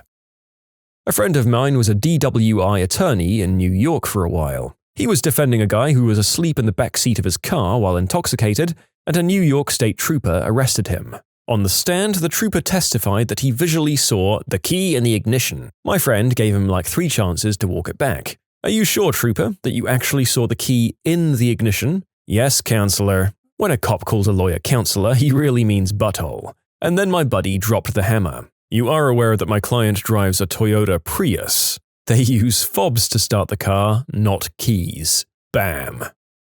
We had no evidence that the woman who slammed into my stopped car going 85 miles per hour was drunk until she indignantly admitted it on tape in her deposition. She busted into my deposition and demanded she go first because I was a lying B-word. She excitedly told my lawyer that the police report was wrong because it said she was coming from the movie theater when she was actually coming from her friend's bar. Did you have anything to drink at your friend's bar? Of course. How many drinks? I don't know, they just keep my glass full. Did you take any medication that day? Methadone and low blood pressure medicine. I see. The cops had refused to have her breathalyzed at the scene because her husband was a firefighter that they knew personally. They just told her to go home, sober up, and go to the hospital later. I heard the whole thing but had no proof until she handed it to me. They settled same day.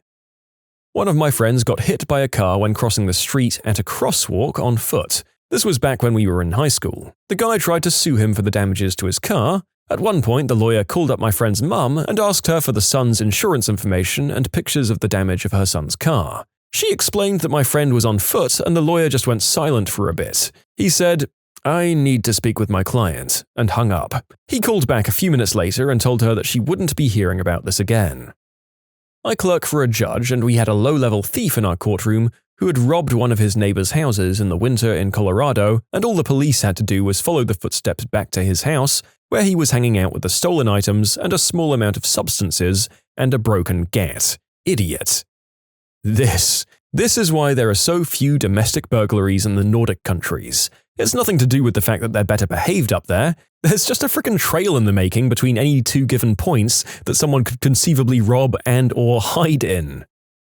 I got a hidden shout-out from a federal judge in a ruling that I considered to be one of the highest points of my career. Here's what happened. Before a hearing for an emergency injunction against the USDA, I was watching the hearing before mine, a trademark infringement case. At the end of that hearing, the judge accidentally used a pun and couldn't stop laughing. She was literally crying. I decided at that moment I was going to intentionally use a pun in my hearing. I did. I accused USDA of engaging in a shell game by illegally diverting some federal funds to an egg industry trade group. The judge called me out on it but laughed heartily. My client won. The judge threatened to put the Secretary of Agriculture in jail. A major newspaper reporting on the case said the judge winced at my puns but agreed with my arguments. False. When the written ruling was issued, the last sentence said that an injunction was issued against the USDA's use of funds for any plans they may have been hatching. Undeniable shout-out. Oh, so this is my mum's story. She was fighting for custody on behalf of a father, trying to prove that the kids were living in subpar conditions with their substance-addicted mother in spite of the ample child support provided. It was a tough case because courts are so hesitant to pull kids away from their mums. Then the mum burst out that she had been feeding the kids cat food as proof that she wouldn't let them starve. Needless to say, the judge didn't take that as a good reason for the kids to stay with their mum. I tried to sell my home myself, and the buyers wanted a term period for land contract before getting their own mortgage. I agreed to 1 year, had a simple contract drawn up, and after, we both signed it and everything seemed fine. Within 30 days, they presented me with their own legally drawn-up land contract that was pages long to, quote, protect their investment. About page 3, it very clearly stated that, if for any reason the home burns down, the purchaser will receive all insurance proceeds. First, I still had a mortgage and the proceeds would legally go to pay that off. Second, that's a pretty targeted thing to say. Not lawyers' terms of the house being destroyed, and it's surrounded by woods and waterways, just if it burnt down. Page 4 stated that this would remain a land contract until my mortgage was paid in full, so they'd never buy outright. I returned it to them with a letter stating these 2 things were never happening and I wasn't signing. They stopped paying, so I began eviction. 6 months later, the lawyer I hired was an idiot and I was sitting down with their lawyer myself. He brings out the contract that they'd tried giving me and began talking about their ironclad case due to the agreement. I asked him to show me my signature. The look on his face when he realized it wasn't on there. After we talked, it turned out that he knew them and wrote the contract without the burn the house down stipulation. It seems they added that, and under the belief it was a long-term land contract. Not only did I win, I'm pretty sure they lost a lawyer friend in the process. I represented myself in court. I got a parking ticket and contested it due to misleading signs. Took a bunch of pictures and brought them to court. The judge agreed and dismissed the case. Hold up, what about the towing fees? I asked, as he was about to read the next case. I got those back too. I'm currently in a custody battle. Mother is saying I can't be trusted because I've been refusing to take our child to the therapist. The therapist testified I couldn't bring our child in because therapy must have both parents' consent, and the mother has retracted consent. Okay, this is very abbreviated, but I was prosecuting a convenience store owner for luring a young girl, who regularly came to the store, back to a part of the store for sinister purposes, child enticement. It was the only section of the store without surveillance camera coverage. They were in the back room for about 2 minutes and 17 seconds, per the timestamp on the videos. Of the many arguments the defense put on, one was that there was no way there was enough time for anything to happen. In my rebuttal on closing, I asked the jury to imagine what could happen in the room in that amount of time, and I asked them to close their eyes while I timed out 2 minutes and 17 seconds on my watch, in silence. After about 60 seconds, 2 of the jurors started crying. I knew it was going to be guilty right then. My client was riding his motorcycle in a relatively calm street when this guy exited his garage, without looking, and ran over him.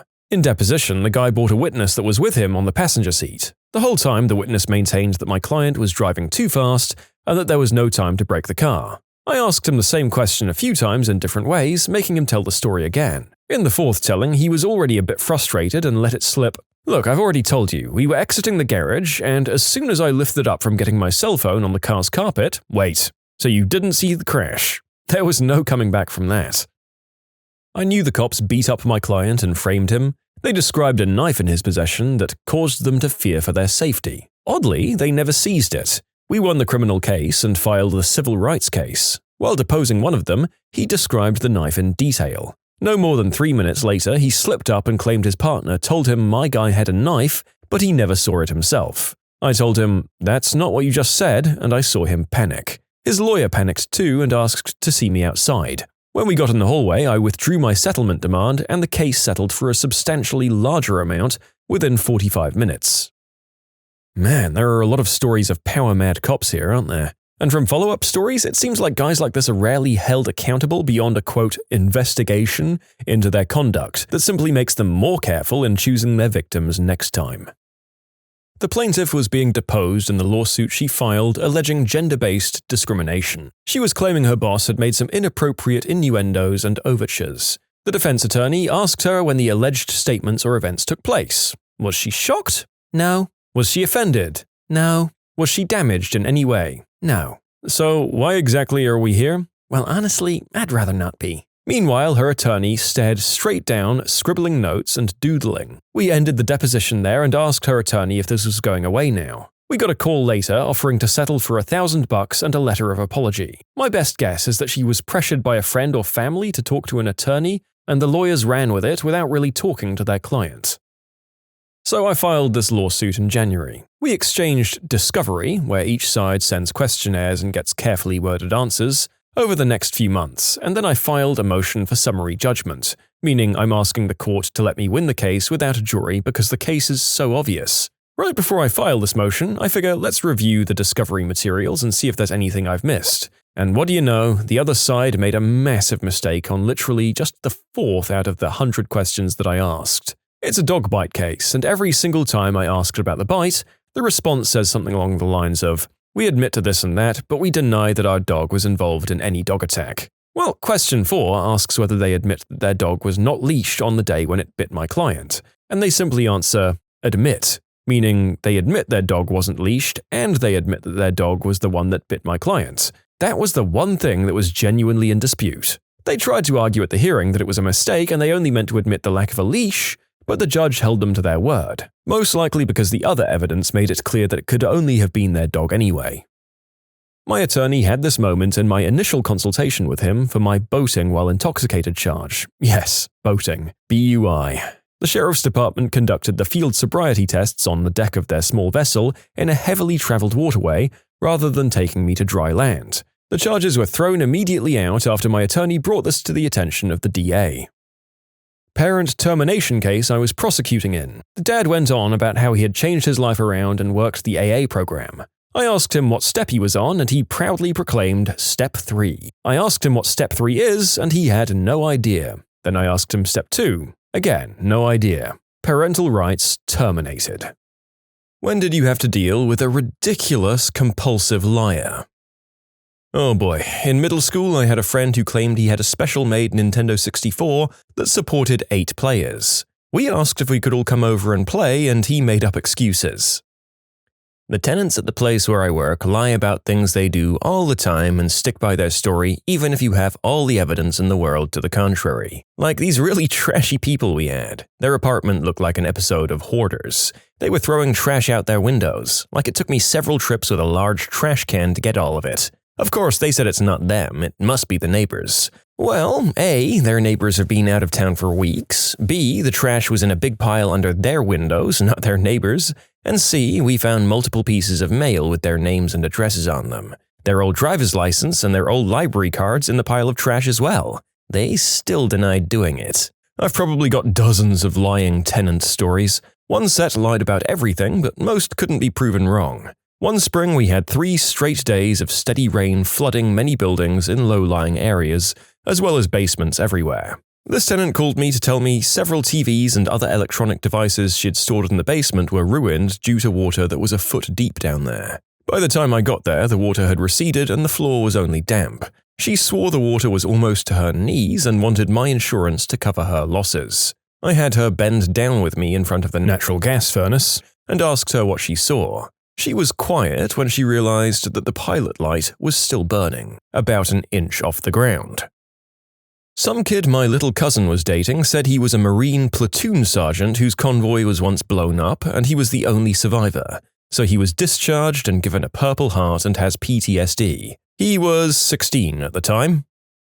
A girl in my high school really blew me away with the things she thought we'd believe. My favorite was probably the story about the time that a cop cornered her and told her to put her hands against the wall. Lucky for her, it was one of those secret spinning walls like in the movies, so she ran down the secret passage and got away.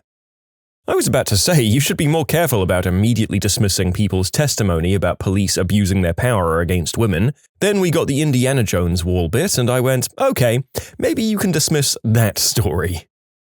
This woman I work with spouts off 100 pointless lies a day about her life. I can only guess because she thrives on excitement and attention, because all you can really do is roll your eyes at the crap she says. Like she said she got a $3,000 check from a lawsuit against Red Bull, that her tires are warranted for 150,000 miles because her friend works at a mechanic shop, and that her landlady gives her free rent all the time because she loves her so very much. Even one time she told me that she bought $500 worth of wacky tobacco and that it was rainbow-colored from Jamaica. Then the next day she said ants got in the bag and ate it all. The funniest part is no one's asking her about this stuff. She's just going up to everyone throughout the day and telling them all about it to make sure you heard her story. I went to school with a girl who told the most unbelievable and dramatic lies. She told people she was a Victoria's Secret model, that she owned a restaurant in Chicago, owned a color iPod mini in every color to match her outfits. I had to room with her for the DC trip. I'd just moved there and didn't know anyone. And we all got in an extremely dramatic fight that ended with her building a bed out of chairs in the bathroom and calling security. She was something. Oh, and because I really think it's funny, one time she told me she was a professional singer and that she was recording an album. Then she leaned over like she was going to tell me a secret and sang my name into my ear. Yes! Once I had a friend in high school who was constantly lying about things. There's quite a few examples, but one situation stands out to me the most. She'd been talking on and off about her parents getting divorced, which I actually thought might have been true.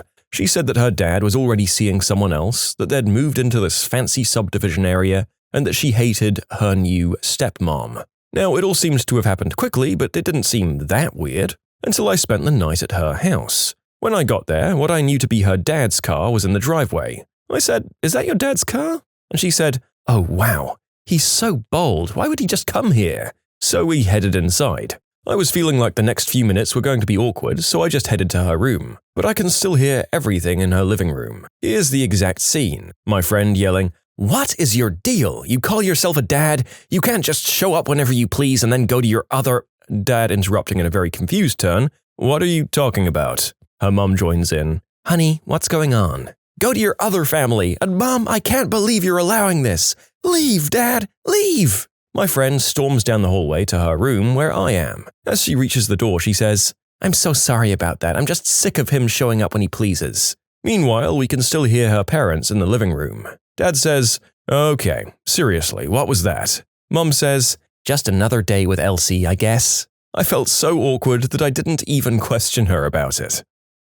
I had a friend in middle school who went to a different high school. We still Skyped every so often, and he told me about his good fortune at his new high school. Top of the class, 34 on the ACT, has a girlfriend named Jane. So, flash forward to college, I end up in the same class as some girl who went to the same high school as this friend did.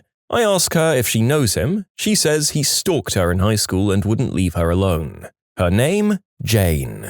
I've since wondered if anything he told me was true. I like that he got a 34 on the ACT. Isn't the best score 36? You've got to draw the line somewhere, I guess. A person at my school told me that when he used to live in Scotland, he had 7 girlfriends at the same time. Another person told me that the area he used to live in was a rough area and that he was shot while living there. Then, when asked to see the wound, he said he forgot where he was shot. Co-worker at Papa John's when I worked there said that he had a black belt in Aikido because he took 2 classes and then beat the teacher, and the teacher was so impressed that he awarded him his belt, then flew a fighter jet and had PTSD from seeing combat, he wouldn't specify what location, that he had several girlfriends in different locations that he frequently traveled to, or that he hadn't dated anyone except that one perfect girl who cheated on him with a substance addict, that he was an expert hacker, that he'd been kidnapped by the mob in New York that one time, and wouldn't elaborate further. There was a bunch more, but these are the only ones I really remember. They were all ridiculous. He'd get really vague or start making up conflicting details when he was pressed. Keep in mind, this guy was like 19 to 20 and was very nerdy/scrawny, the kind of thin that you get from sitting around doing nothing, not working out or being in the military or whatever. A guy in high school would tell us all about how he was super mechanically inclined and worked on motorbikes and cars. He was so good that the owner of the shop that he supposedly worked at gave him some old beat-up muscle car that was so broken that no one could fix it. He got it working and restored, but apparently it was too nice to drive to school. His boss took such a liking to him that he let him move into one of the many houses he owned. The house had a pool, and he and his friends would take turns jumping into the pool from the roof. Apparently, his boss also encouraged him to date his daughter, who promptly moved in with him. After only 2 weeks, he proposed after he took her out in a canoe filled with roses and got her a Tiffany engagement ring, all purchased with his mechanic job. We were 16, by the way. A girl I went to school with told people that her aunt married a snake. I'll never forget that. I also have an ex who would vehemently deny she was cheating. I could have caught her in the act and she'd still try to convince me that she didn't do it. I now refer to her as Shaggy. A friend of mine got lucky after bragging to a girl about being an underwater firefighter. Our other friend backed him up by saying that he was an underwater welder and he had his life saved multiple times by said friend. I mean, these are both actual jobs that exist, but if anything, that wingman move kind of removes any credibility they have. Because underwater firefighters get called in for major problems, they don't just sit next to underwater welders on the off chance that one of them has an accident. In any case, more of a weird pickup than a proven compulsive liar. Was in a gaming clan once where some guy was always trying to one-up people in terms of getting all the attention in the channel. We'd talk about the boxes of Titan X GPUs at his house, or that Nvidia was working on new graphics cards that only he knew about. Then he was a pro game developer that worked on all of this stuff, and he had all of these connections in the industry despite living in the middle of West Virginia. Then he tried telling people that he had terminal illness and was going to die in a month, but people knew him in real life, and yeah. I left the group since then, so it's been 1.5 years since I've heard from anyone. But his name alone used to be a running joke for telling BS stories. My friend in 3rd grade informed me that she was pregnant, and it was for that reason that her belly was sticking out. I told her that you have to have whoopee to get pregnant.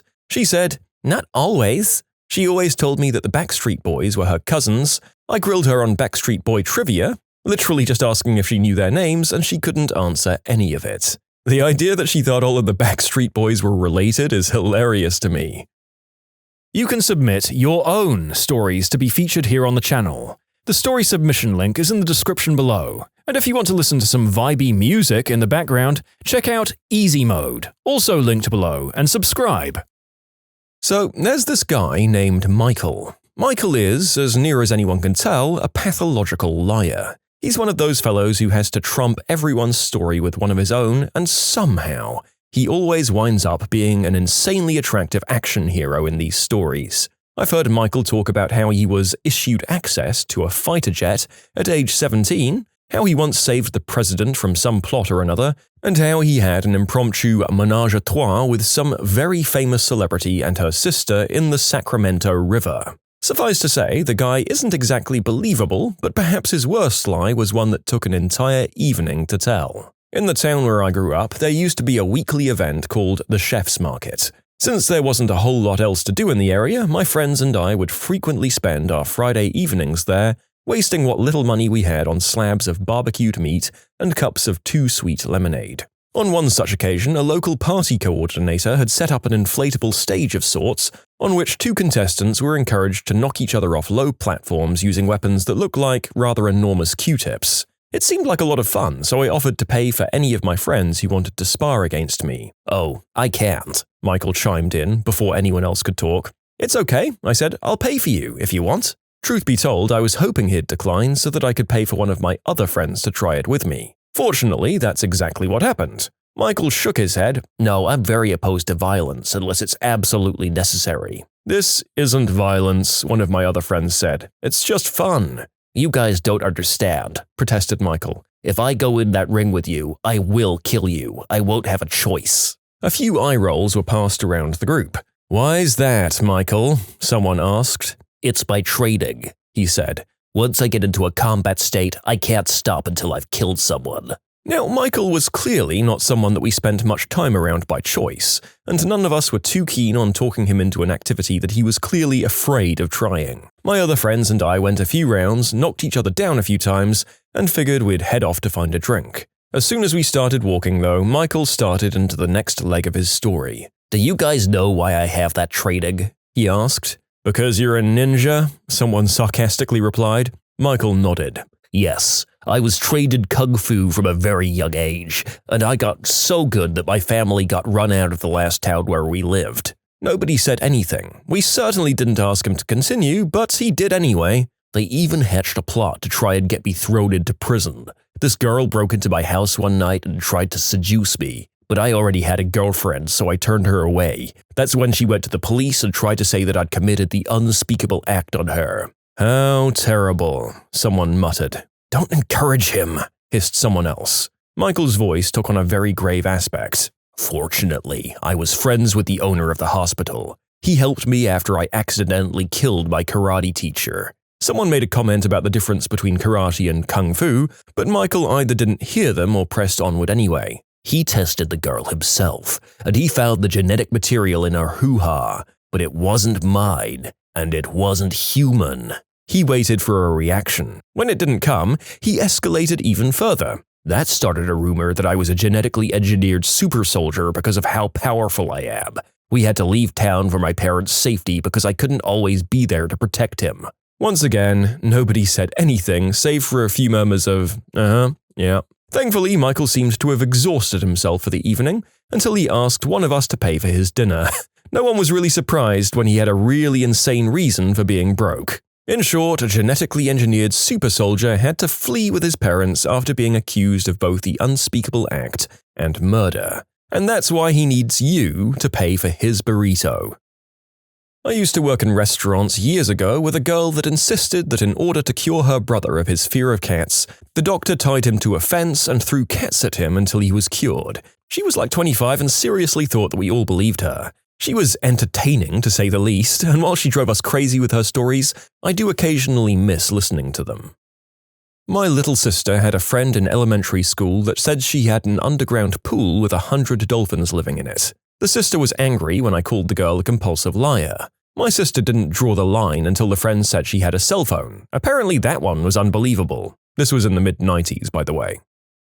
I know a guy, I'll call him Phil because that's his name. He's 5'8", 280 pounds, runs the quarter mile in 8.2 seconds, bench presses 610 pounds with his bare hands, and has bowled over 3,000 perfect games in a row, so that's what we know about him so far.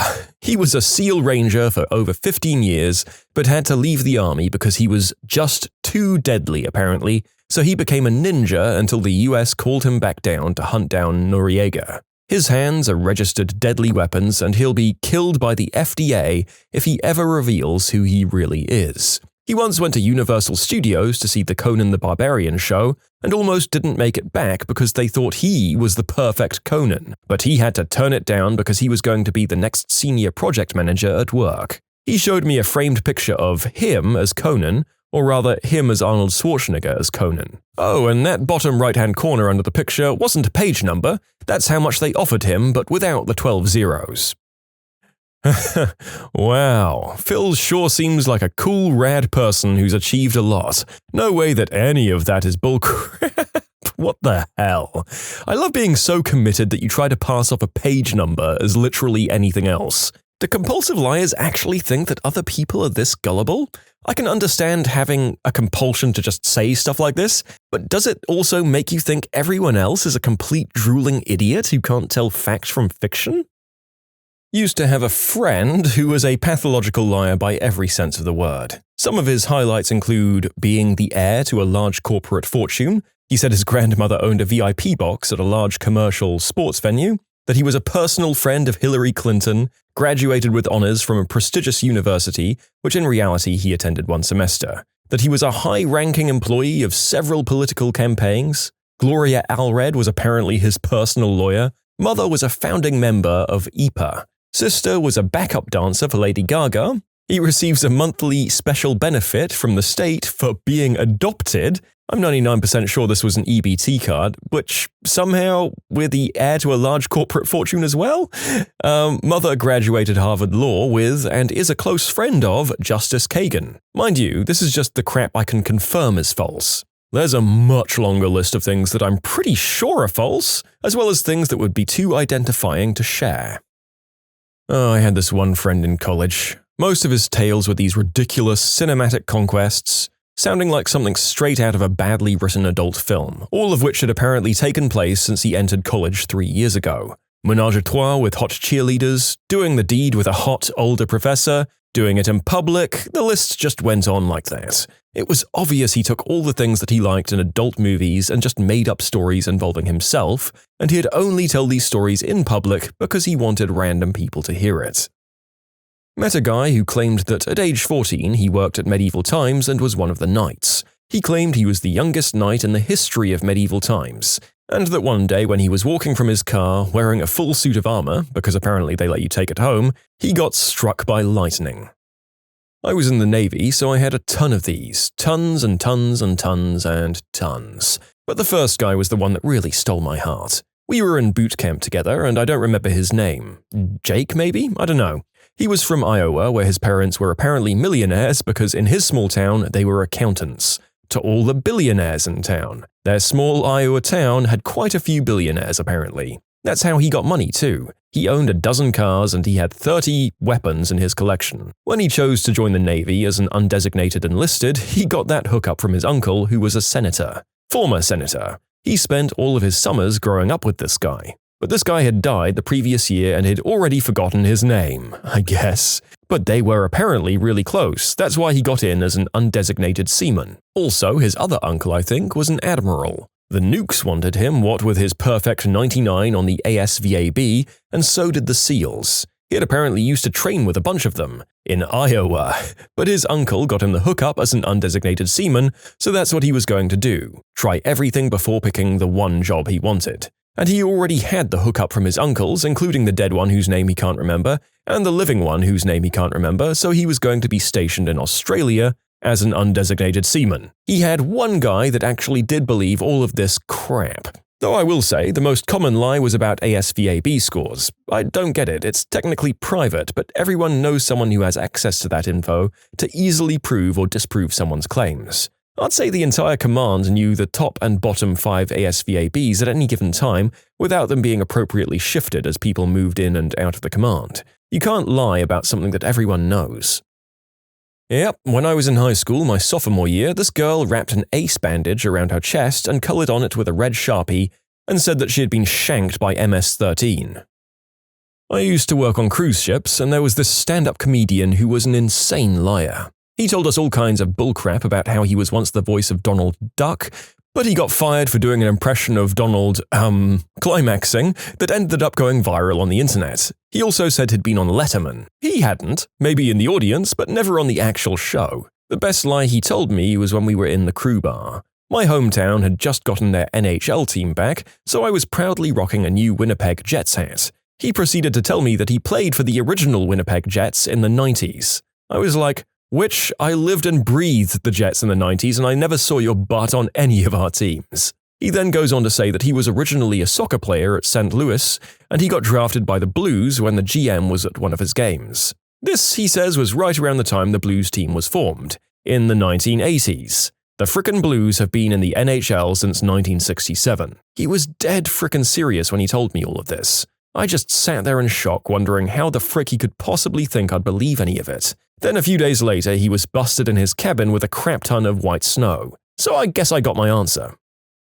There was a girl in middle school that would just lie about being rich. The only ones I specifically remember was that she only gave her cat Evian water and said that her dad was a doctor and drove a Porsche. I didn't care either way, but one day after school I paid attention to what car she got into. I can still see her panicked face as she realized I was watching her get into a rinky-dink Toyota Corolla.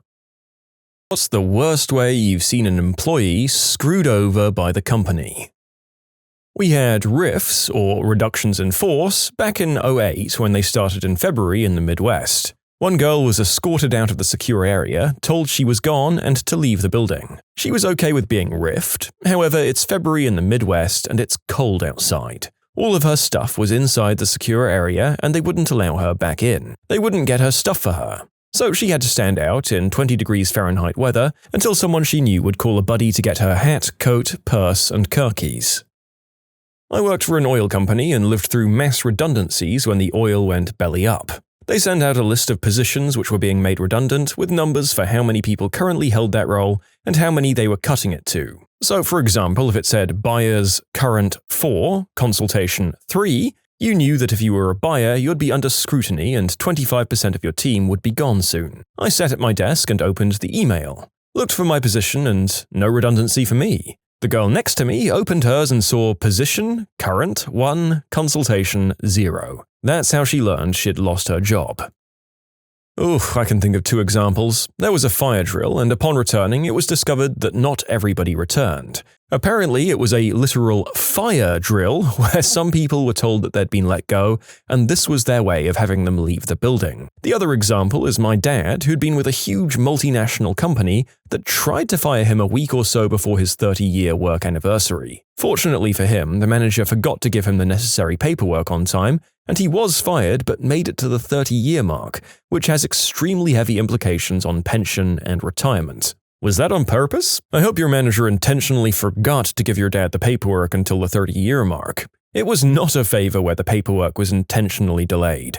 My dad and the manager butted heads, and the manager was part of the sweep to force out the older, costlier employees.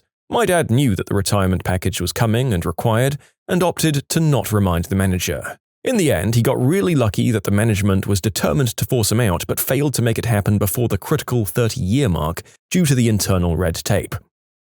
My God, I too thought that there was someone being helped out by a kindly old boss for a second there. I guess though it's even more satisfying to get a sweet deal out of your company and then make fun of your arch-enemy whose incompetence handed it to you. Haha. A colleague of mine was flown from his office in the field to headquarters under the pretense of a leadership meeting and fired immediately once he arrived. He was on a plane back home 2 hours later. The boss didn't feel like traveling, I guess. In 2008, my company had a huge RIF of 100 or so people. The day that it happened was just terrible. I walked into the conference room and found the HR guy crying in the dark. 30 days later, they let him go as well. 2008 sucked. I'm just an IT guy, so I don't always know the whole story, but it feels bad locking someone's account on their PC and having them find out that way. Then, of course, moments later, an HR person shows up at their desk. I had a friend years ago, and she worked security at First Union Bank's main IT campus.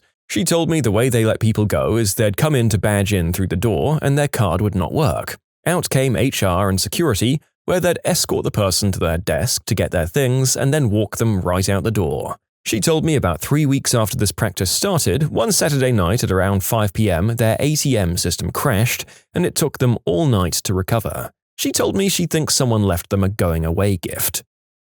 I used to work in a warehouse, and one time an employee got seriously injured. His arm and leg was seriously messed up. The guy worked out a lot, so management pulled him into the office and began to speak to him. So, you hurt your arm at the gym and now you want to blame us. He had been injured when a pallet of heavy things literally tumbled over near him. If he didn't move right away, he could have easily gotten crushed. Management thought it was a scam. Do you know what insurance fraud is? Tell us the truth. We know everything. You can't lie to us. The guy was stunned. He wanted to use his health insurance, but the management wasn't hearing it. This continued for some time, a few hours at least. I guess someone overheard because 3 guys from the union showed up mad as hell, like completely livid. There was screaming, shouting, and then one mentioned that perhaps we should get the Department of Labor and the other insurance company involved. I guess that was enough to convince him. He let the employee use his insurance and things went on for a while. Apparently this guy had a habit of doing this to everyone who was injured. Injury happens, then a day later, screaming in the office. He literally accused someone of working with a broken arm for 2 weeks before going to the hospital. I think someone either reported him or the union stepped in, because he's luckily disappeared.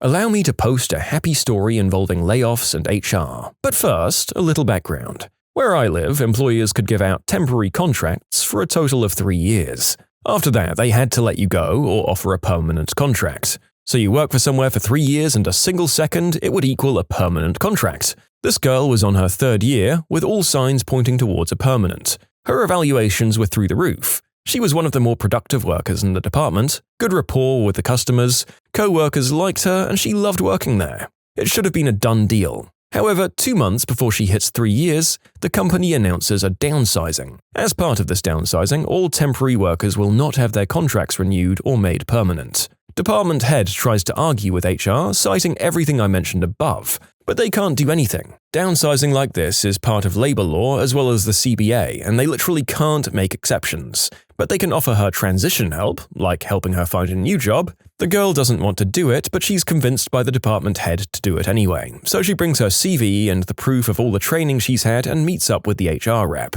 HR rep stops at one of her internships she did right before she came to her current job, and asks her a lot of questions about it. Then she asks her a lot of questions about how long she's been working for the company. Then he steps out for a good 10 minutes before returning with the head of the HR department. They ask her to again confirm her employment history. Turns out the company she'd interned at was taken over roughly a year before by the company she now worked for. Also, internships count as work experience, and when the takeover was finalized, the payroll was transferred on a one-to-one basis, including past experience. So officially, her employment with our company was not 2 years, 11 months, but 3 years, 2 months. As a result, her previously temporary contract was now permanent by law, and she wasn't laid off. Step 1. Owner or founder sells the company to a big corporation, makes a huge profit, and buggers off to the tropics. Step 2. New management starts to fire people, over 100, in the first 6 months. Step 3. New management then makes the place so miserable people start losing it and quitting, all within the second 6 months. And finally, the place gets so bad, employees threaten to unionize, the company says if they do, all jobs will be terminated and services exported to India. It's the worst crap I've ever seen. Screw big corporations. I've seen and heard about this happening so many times, and I don't know if it's just people so hopeless that they couldn't manage a glass of water at a desert market, or if it's just megacorps purposefully buying and then running down the competition to stay on top. I worked almost 100% on one of the major projects at my company. It was one of only a couple of whales that was keeping the lights on. This was during the major oil crash around 2014 or so. The project manager booked a long vacation way in advance, and the client decided at the last minute that all the work needed to be revisited. Not by our fault, just compliance with a new regulatory procedure. This was actually great news because it gave a lot of people work to do, which was pleasantly surprising news when layoffs are happening weekly, so we couldn't say no. A more senior co-worker stepped up and took over. Everything went great and we got the deadline in on time, but it took a lot of overtime on their part. They really came through. I and the other co-workers mentioned them by name during performance reviews to commend them. They were laid off a couple of weeks later. It wasn't announced. They stopped informing the staff of layoffs because apparently it was hurting morale. I was already planning on leaving to go to grad school, but I could have changed my mind up until that point. I pretty much just mentally checked out, ignored everyone, and counted down the days until I left. Just remember that if you work for a huge company, you owe them absolutely nothing beyond your scheduled hours. The people deciding your fate could be entire tiers above whatever low-level manager you answer to, and you'll probably never see their face or even know their name. You might get dropped on an impulse to make their spreadsheet numbers look better for their next meeting. My college roommate was a temp in an HR office for college credit. She came home one night absolutely disheveled, makeup smeared, heels in hand, just rough. In a nutshell, her supervisor made her participate in firing a woman for creating a hostile work environment. Seems cut and dry, right? Turns out the hostility in question was directed at a man the woman accused of inappropriate conduct with her daughter. The woman obviously went bat-crap crazy, crying, begging to keep her job, the works. Told my roommate the entire story about how she'd dated the guy for dark side. Naturally, the mum threatened to kill the guy. The HR supervisor wasn't having it and had security escort the woman out. My roommate asked the supervisor if she thought the mum was telling the truth. The supervisor, cold as ice, "Probably. We hire some really suspicious people. She really shouldn't have left her daughter alone with him." That broke something in my roommate, and she dropped her business program 3.5 years in. I think she graduated with a degree in biology or something 2 years later. You can submit your own stories to be featured here on the channel. The story submission link is in the description below. And if you want to listen to some vibey music in the background, check out easymode, also linked below, and subscribe. Sears, Canada. Going through bankruptcy, many employees were laid off with no severance while the executives were getting six-figure bonuses. Those bonuses could have covered many employees' severance. Made an employee come in at 6:30 for the morning rush hour only to tell her to leave after 10 minutes because they were a bit overstaffed. I mean, at least give her 2 hours for her troubles. The warehouse I used to work for was really bad for this. They had a shuttle system that would run to a couple of towns 45 minutes to an hour away, and some people lived within 10 to 15 minutes. The perk of the shuttle was that it went to the low-income areas and picked up a ton of people who would otherwise not be able to get to work. Well, the shuttle only ran before and after shifts, not hourly like a bus system. Supposedly, the warehouse would only get the product numbers at like 5 a.m. when shifts started at 6. So when time rolled around, they'd tell us we were overstaffed and to go home. Their system was to break it down by which shifts and departments had left last time. Given that the shuttle people were the majority, they were most likely the ones sent home. After roll call and figuring out who was leaving, the shuttles will have gone and all the shuttle people were stuck in the cafeteria for the full 10-hour shift, unpaid, until the shuttles dropped off the 4 p.m. shift. It was a huge stink for the longest time. Finally, the warehouses shelled out the extra money to lengthen the shuttle contract times. I think it ultimately ran at the beginning, middle, and end of the shift. My Fortune 500 company was going through downsizing years back.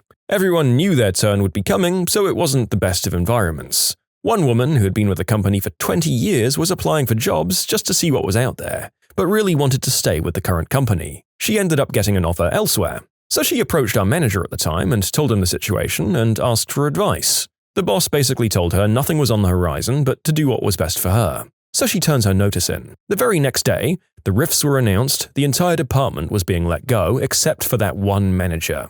Everyone gets a severance package except for the lady who put in notice the day before. She lost 40 weeks of pay. She was going to get 2 per year worked. The boss knew the rifts were coming. He could have advised her to wait a day in a roundabout way, so screw you, Derek. On the bright side, she had a new job right away while the rest of us took some time off and competed for the same open jobs in the area. Well, I hope that boss got ruthlessly canned with way less benefits than his time and service should have permitted later as well. I can't imagine being that callous with someone I'd worked with for so long. Although if the company was willing to lay off that many people, perhaps he'd have had the same treatment if his superiors found out he could have saved them 40 weeks of pay. I still say to do the right thing and go with your old colleagues. There was this guy who came to work for us about a year ago. This is hard manual labor, and the guy had quit slinging substances on the street to come and make an honest living to support his family. He was having trouble dealing with it at first, but he adjusted and ended up being one of the hardest workers on the floor. Always working those 12-hour shifts, staying busy the whole time. Anyway, he works with us for a good long while before his 19-year-old daughter dies suddenly in her sleep. He, of course, gets a few days off. They probably would have given him more time, but he really couldn't afford to miss any work. The guy held together so damn well while he was at work, man. You could tell for sure he was going through some stuff, but he stayed busy still. Well, the next week, I guess he decided he needed a little more time off, but he didn't call out and just stayed home for 2 days. After returning from that 2 days, he was immediately escorted out of the building and fired. I moved to another state and got a job at an alternative school for kids who had been kicked out of public school for emotional and behavioral issues. The company spent a few hundred hours training me, and I learned a lot more on the job. It was difficult at times, but I enjoyed the work and the people I worked with. After a few months, I felt comfortable in my role. Then, for some reason still unknown to me, the bosses wanted me gone. I was called into a meeting with 2 supervisors who said that we were now overstaffed, which is a lie. We had 3 vacancies, and that I had an exciting opportunity to move to another program. They wanted me to move to our sister program where you work one-on-one in a public school, which can suck if you have a kid who's really tough to work with. And in that program, they wanted me to be a sub or floater, so I could get a text at 5 a.m. telling me I had to go to a school an hour away to work with an emotionally unstable kid I'd never met before. So I thought about it the next day and told my supervisor that I wanted to stay where I was, but that I'd be flexible and go to the other program for a few months if they needed me there, or be a permanent one-on-one with a kid, just not a permanent floater. I didn't hear anything for a week, and then I got called into another meeting with both supervisors and the head director. The head director says that the other program would be better for my professional development, which is bullcrap, and then asks me to tell her 3 of my professional goals that I'm working on, clearly trying to catch me off guard. I make up something and then tell her my reasons for wanting to stay. I didn't hear anything for a couple more weeks, but the bosses are crappy and begin sending me emails for any mistakes I make that could easily have been said in person. For example, another staff and I were dealing with an escalated kid who'd already bit me, and I was tapping my foot while watching him. The director came up behind me and loudly said, "You need to stop doing that in front of the kid." Then she had one of my supervisors write me an email the next day telling me I had to be conscious of tapping my foot or drumming my fingers, which is true but doesn't require an email. Then I got called in to another meeting with the director and 2 supervisors who tell me that I'm getting moved to the other program. I gave my 2 weeks notice on the spot, which made my coworkers think I was badass, but didn't help the fact that I needed a new job. My director then still forced me to go to the other program for my last 2 weeks, so I didn't get the goodbye ceremony or anything at the alternative school and could do very little at the other program since they knew I wouldn't be there long. I ended up getting a job at a preschool with a much better boss, but it still frustrates me to think about the whole experience.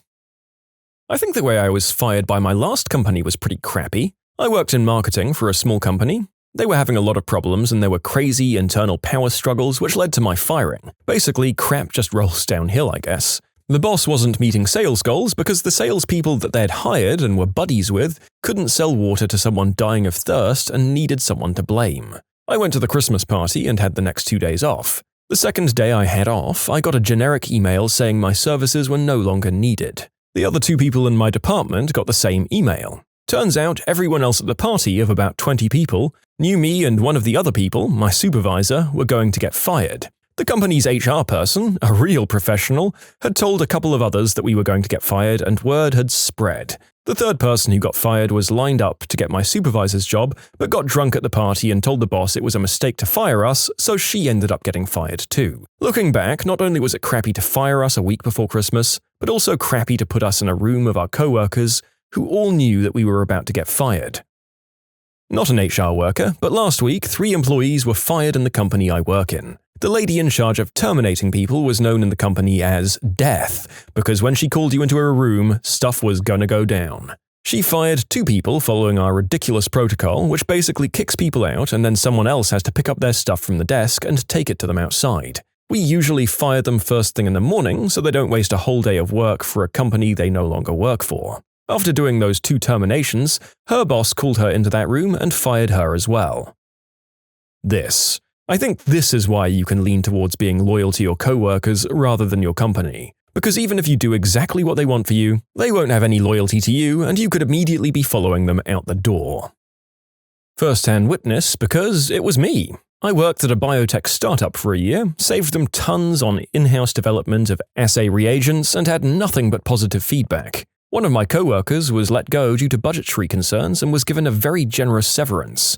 About a month later, my father passed away and I took a couple of days. When I come back, I'm asked to stay late for a few days, and then on a Tuesday I'm told I'm being furloughed until they get a grant approved, but would for sure be brought back on. Lost health insurance, no severance offered, and they'd already cancelled my ID badge and parking pass. Couldn't get back in to get my wallet and keys and whatnot, during which time my car was towed.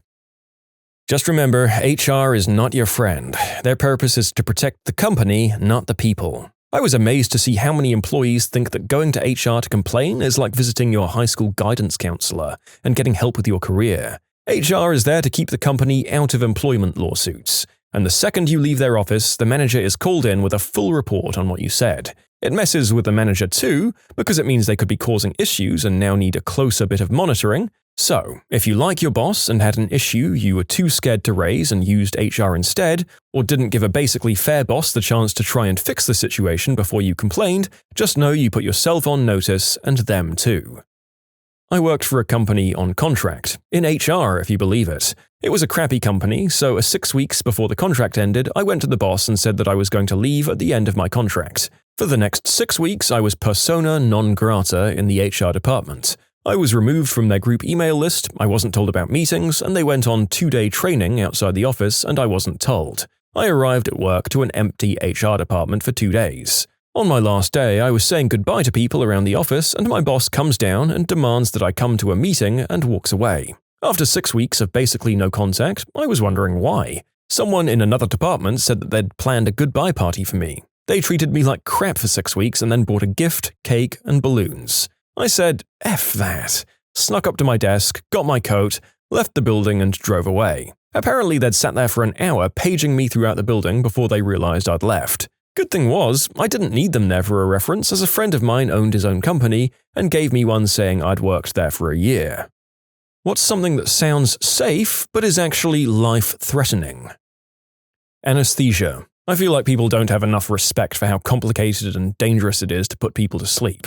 I have patients all the time ask me to put them under for routine procedures that don't require sedation, and I always think to myself that you wouldn't be asking for that if you knew how much training and monitoring and intensive effort it takes to keep someone asleep safely without them stopping breathing. From my friend who works in government studying accidents, duck boats. At Branson, every other year it seemed that there was a new call to shut them down after an accident. Grain silos. People die every year because they explode with static electricity, and a lot of other ways too, including cave-ins, suffocation, burning, and other scary things. Yep, people don't realize how dangerous tiny particulate matter is. My mind was blown when I saw what design precautions went into designing a factory that made powdered coffee creamer. It's treated like nitroglycerin, and yet you put that crap in your coffee. Interacting with a giant anteater. Their claws can kill a jaguar without much issue. Riding a horse. Those motherfrickers will kill you in a heartbeat. A good friend of mine's an eventer and dressage rider. He doesn't know a single person who rides at his level who hasn't done it with multiple broken ribs. My wife always says that horses are like bicycles that can make bad decisions. Putting out an engine fire with a bucket full of water. Gasoline doesn't actually catch fire very easily. It takes some pretty specific conditions. You can usually extinguish a lit match by dunking it in a cup of gasoline. There's still a small chance it could ignite though, so please don't actually try this. However, when it does ignite, it doesn't burn, it explodes. So, if your engine is burning with a slow and steady fire, it's not the gasoline that's burning, it's the motor oil. And that makes it an oil fire. And you should never, ever add water to an oil fire.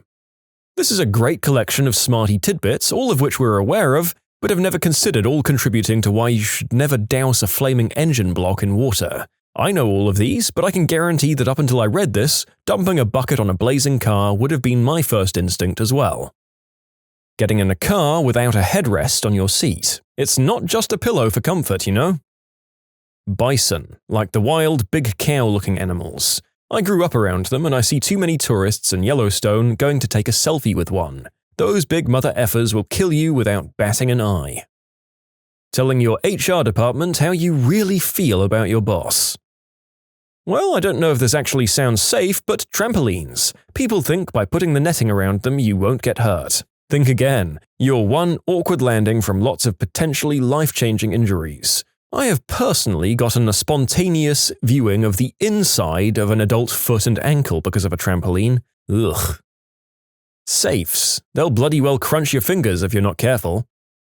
Trampolines. The Canadian Pediatric Society warns against buying them at all for use by kids and teens. My dad literally made my friends' parents sign waivers before the friends were allowed to be on our trampoline. My dad did this too. A lot of people thought he was crazy, but it always seemed prudent considering how lawsuit-happy the US is. Then there was our experience in a foreign country where a neighbor girl, who was maybe 8 years old, broke her arm falling off our trampoline, and her parents marched her over after getting back from having a cast put on her arm and made her apologize for falling off our trampoline. Then the parents apologized profusely as well, as if their daughter had, in her clumsiness and misfortune, shamed their entire family and all their ancestors. Once my dad recovered from shock, he sent her flowers and a get-well-soon card.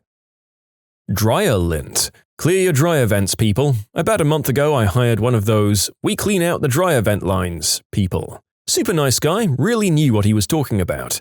So he tells me it'll be $70, and I give the go-ahead because I'm not in the mood to climb on the roof. Our vents go up and out, and I'd have no idea what I was doing anyway. So he gets to work, super frickin' clean, wasn't yelling on his phone the whole time, takes about an hour, and then I pay the guy. He tells me then that his vacuum, a big shop vac, clogged a couple of times and he was sorry for the delay. There was so much lint blocking the vent, it clogged a shop vac multiple times. It was then I realized the previous owner had never cleaned the vents. On the plus side, the dryer works way better now and the house doesn't smell like lint after drying clothing. Oh, and my crap didn't burn down in the middle of the night, killing me and my family, so that's a plus. Whenever I'm camping and I need to absolutely start a fire with a single spark, I use dryer lint. That stuff is supremely, dangerously flammable. Farming. Everyone thinks about the bucolic pastures, pretty red barns, and cute little critters running around, but farming is the 6th most dangerous occupation in the United States, higher than law enforcement, firefighters, power line workers, and iron workers. Most of the farming deaths involve accidents with machinery, but grain storage deaths are pretty high as well. If a farmer falls into, say, a bin of canola, he sinks to the bottom and suffocates fairly quickly, as well as the unfortunate ones that fall into pig manure pits and drown in liquid crap. Farm animals also kill a lot of farmers too because a 180-pound man doesn't have good odds going up against a 12,000-pound cow. Plus the fact that no one talks about is the mental health-related deaths. Farming is incredibly stressful, and self-deletion in the farming community is rising steadily. One of the worst things is how isolating a lot of the work can feel, especially outside of the harvests, and just how isolated everything is in general. Really, it makes it hard to react during any sort of emergency. I mean, my grandpa died at 61 from an otherwise treatable heart problem because it took 40 minutes just for an ambulance to get all the way out to him. Farming's also a top 10 profession for deciding you don't want to be alive anymore and acting on it. Not only is it often isolating, but you also have the pressures of being a small business owner, along with what's often the pressure of generations of family expectation. It's bad enough having a small social circle or having to sell your business, but it's worse when you have that and also you're talking about selling something that's been in your family for 100 years. These aren't issues that I'm personally facing, but they're common in the AG industry. Yes, it's an industry just like any other field of work. Mouthing off to a stranger. You never know how crazy they might be, what they're going through, or if they have a weapon. Just bite your tongue. Cleaning a cat's litter box with bleach. Don't mix ammonia and bleach, you'll be committing a war crime. The main thing to remember is never mix bleach with anything besides water.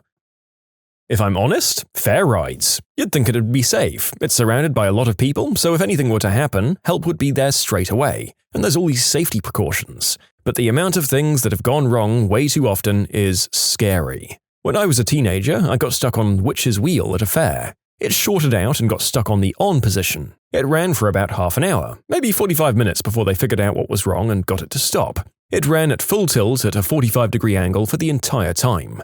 I've never been sicker in my life. My friends took me home and I couldn't walk to my front door. I lay in the backyard chucking up. My mother yelled at me because she thought it was because I was drunk, but my friends explained what happened. I'll never ride another spinny ride ever again. Screw that. Gonna be honest, this is probably never going to stop the narrator from getting on a fair ride. The chances of being on the one time where it crashes are so incredibly small, especially at a fair that undergoes regular inspections. And good luck trying to tell your kids not to get on them. I feel like all you can really do is metaphorically and literally sit back and enjoy the ride. Boating. I'm a boat mechanic, but I didn't have much boating experience before I started working on them, and I was pretty caught off guard to discover how dangerous it can be. Everyone thinks of boating as this idyllic family activity, and it usually is, but a staggering amount of crap can go wrong on the water and leave you stranded or worse. There are submerged objects like rock formations and logs that can cause you to get ejected or sink your boat. It's fairly easy to forget a plug and sink your boat. That happens frequently. Most boat owners have no idea how to operate a boat safely or even competently. It's trickier than you might think.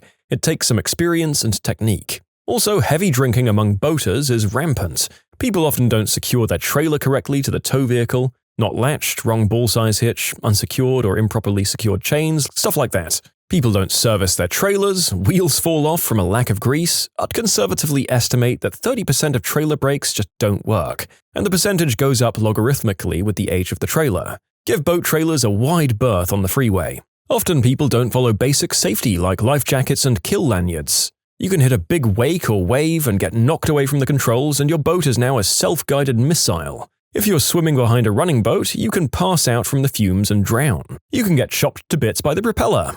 You can get hit by a boat being driven by a drunk, inexperienced, or incompetent person. A fuel leak can cause a buildup of fumes in the bilge that gets ignited by engine electronics. The list goes on and on. Growing up, we had a boat. One time we were out with some friends. My dad couldn't come this time. We were prepping for the next skier and wakeboarder when my mom noticed something was wrong. She asked my brother and I to check something, and when we did, she definitely got a whole lot more concerned. The friends were oblivious to any troubles and asked who was next. My mom said, "No one, because we're sinking." We promptly raced back to the dock where we put the boat on the trailer as fast as we could. Turns out we forgot the drain plug and we were taking on water. I still remember that over 20 years later. You can submit your own stories to be featured here on the channel. The story submission link is in the description below. And if you want to listen to some vibey music in the background, check out easymode, also linked below, and subscribe. Four-wheelers.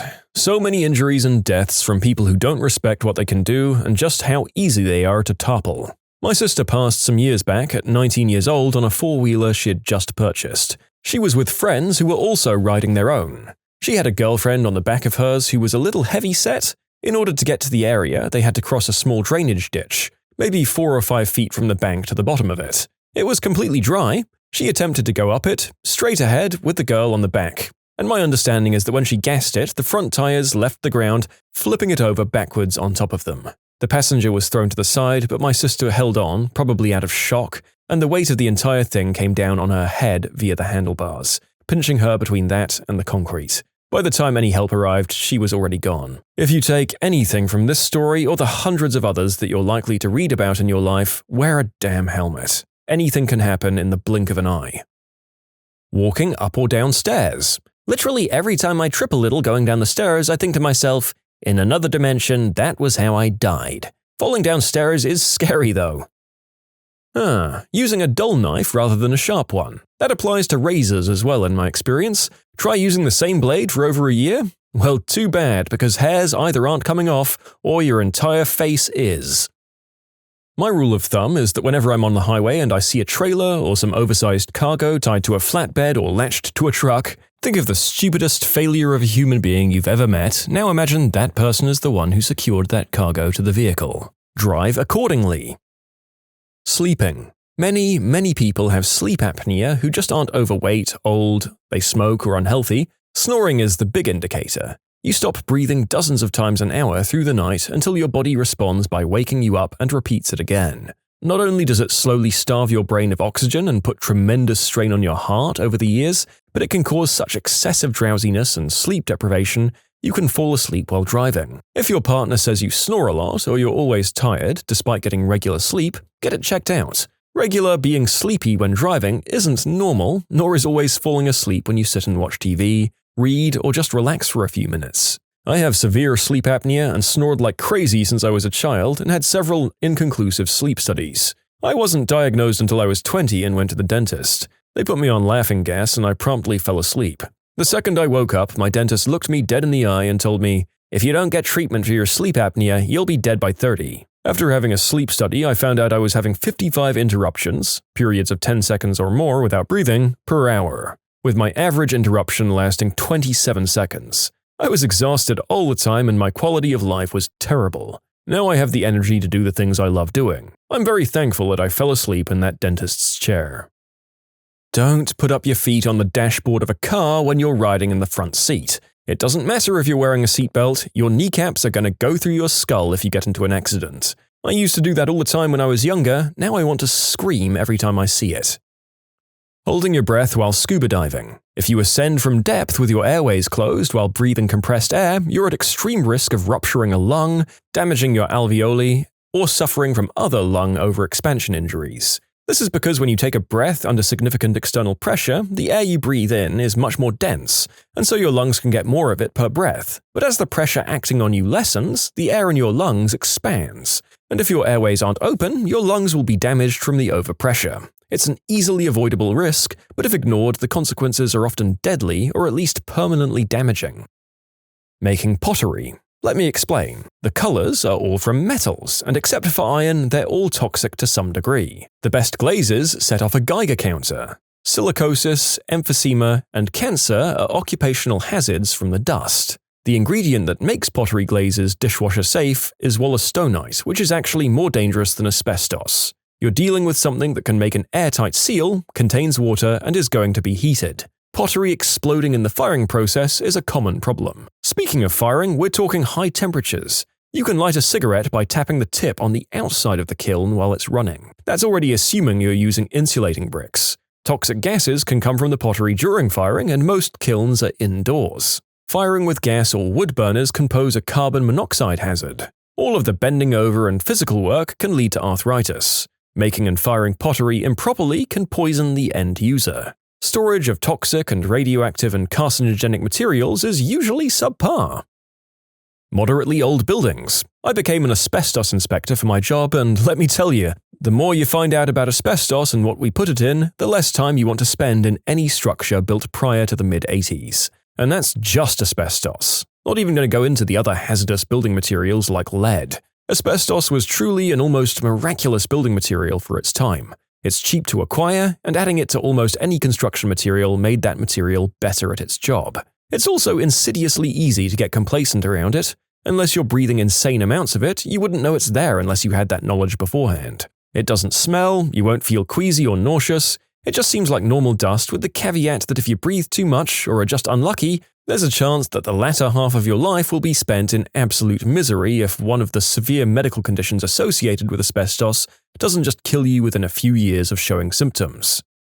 The human race can always rely on the universe to humble us whenever we discover one of these miracle solutions like asbestos that seems able to do everything. There'll be more to come too. So I'm looking forward to finding out that all of our healthy plant protein products eventually turn us into raving mad cannibals or something like that.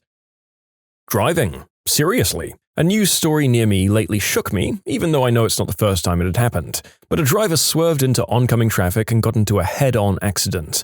There was only one guy in either car, but they both died. It makes me sick that you can do everything right while driving and just get killed by someone else at any time.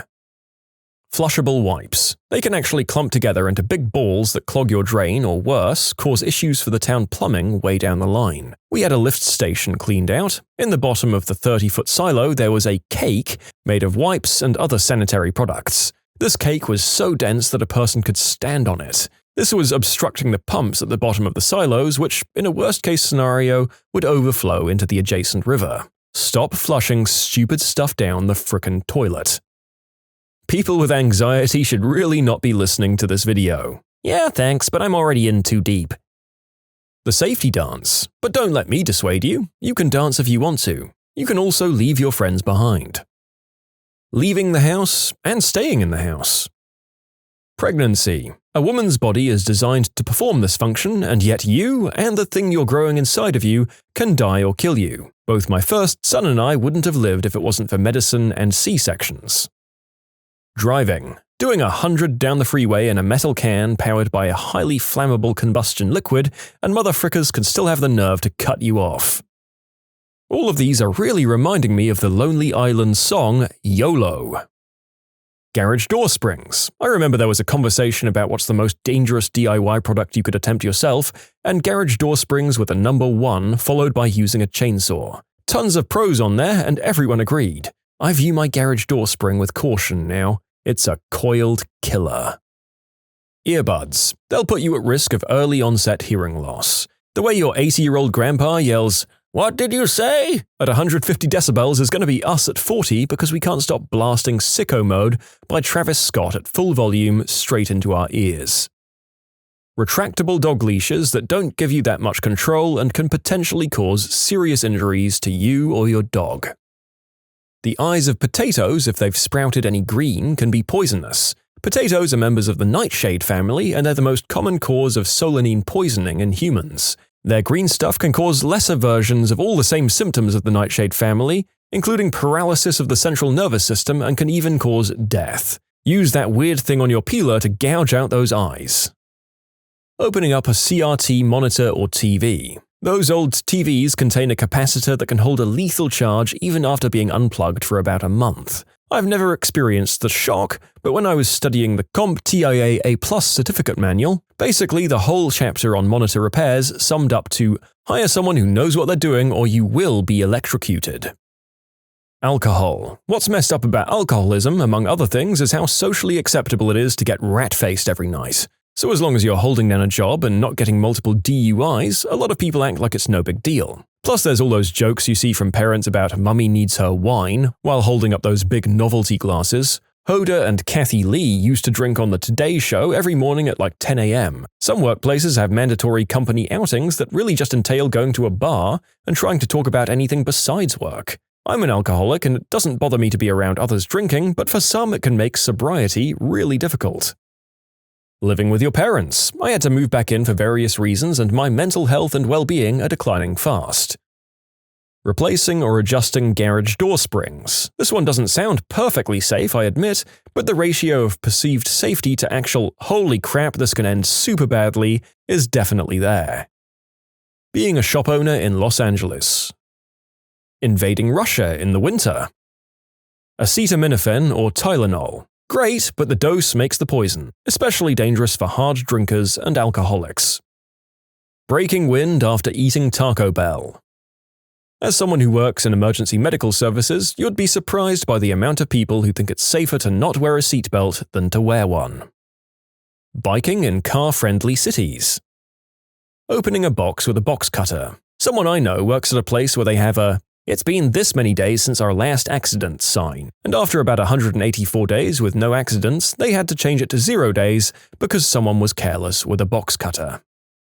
I say this all the time, but pressure washing. Knew a guy in college with a younger brother he loved to pick on, send him to the hospital after hydroblasting him with 400 psi. Pressure washers can be commonly found and started by kids, and I honestly don't know why people don't recognize how dangerous they are.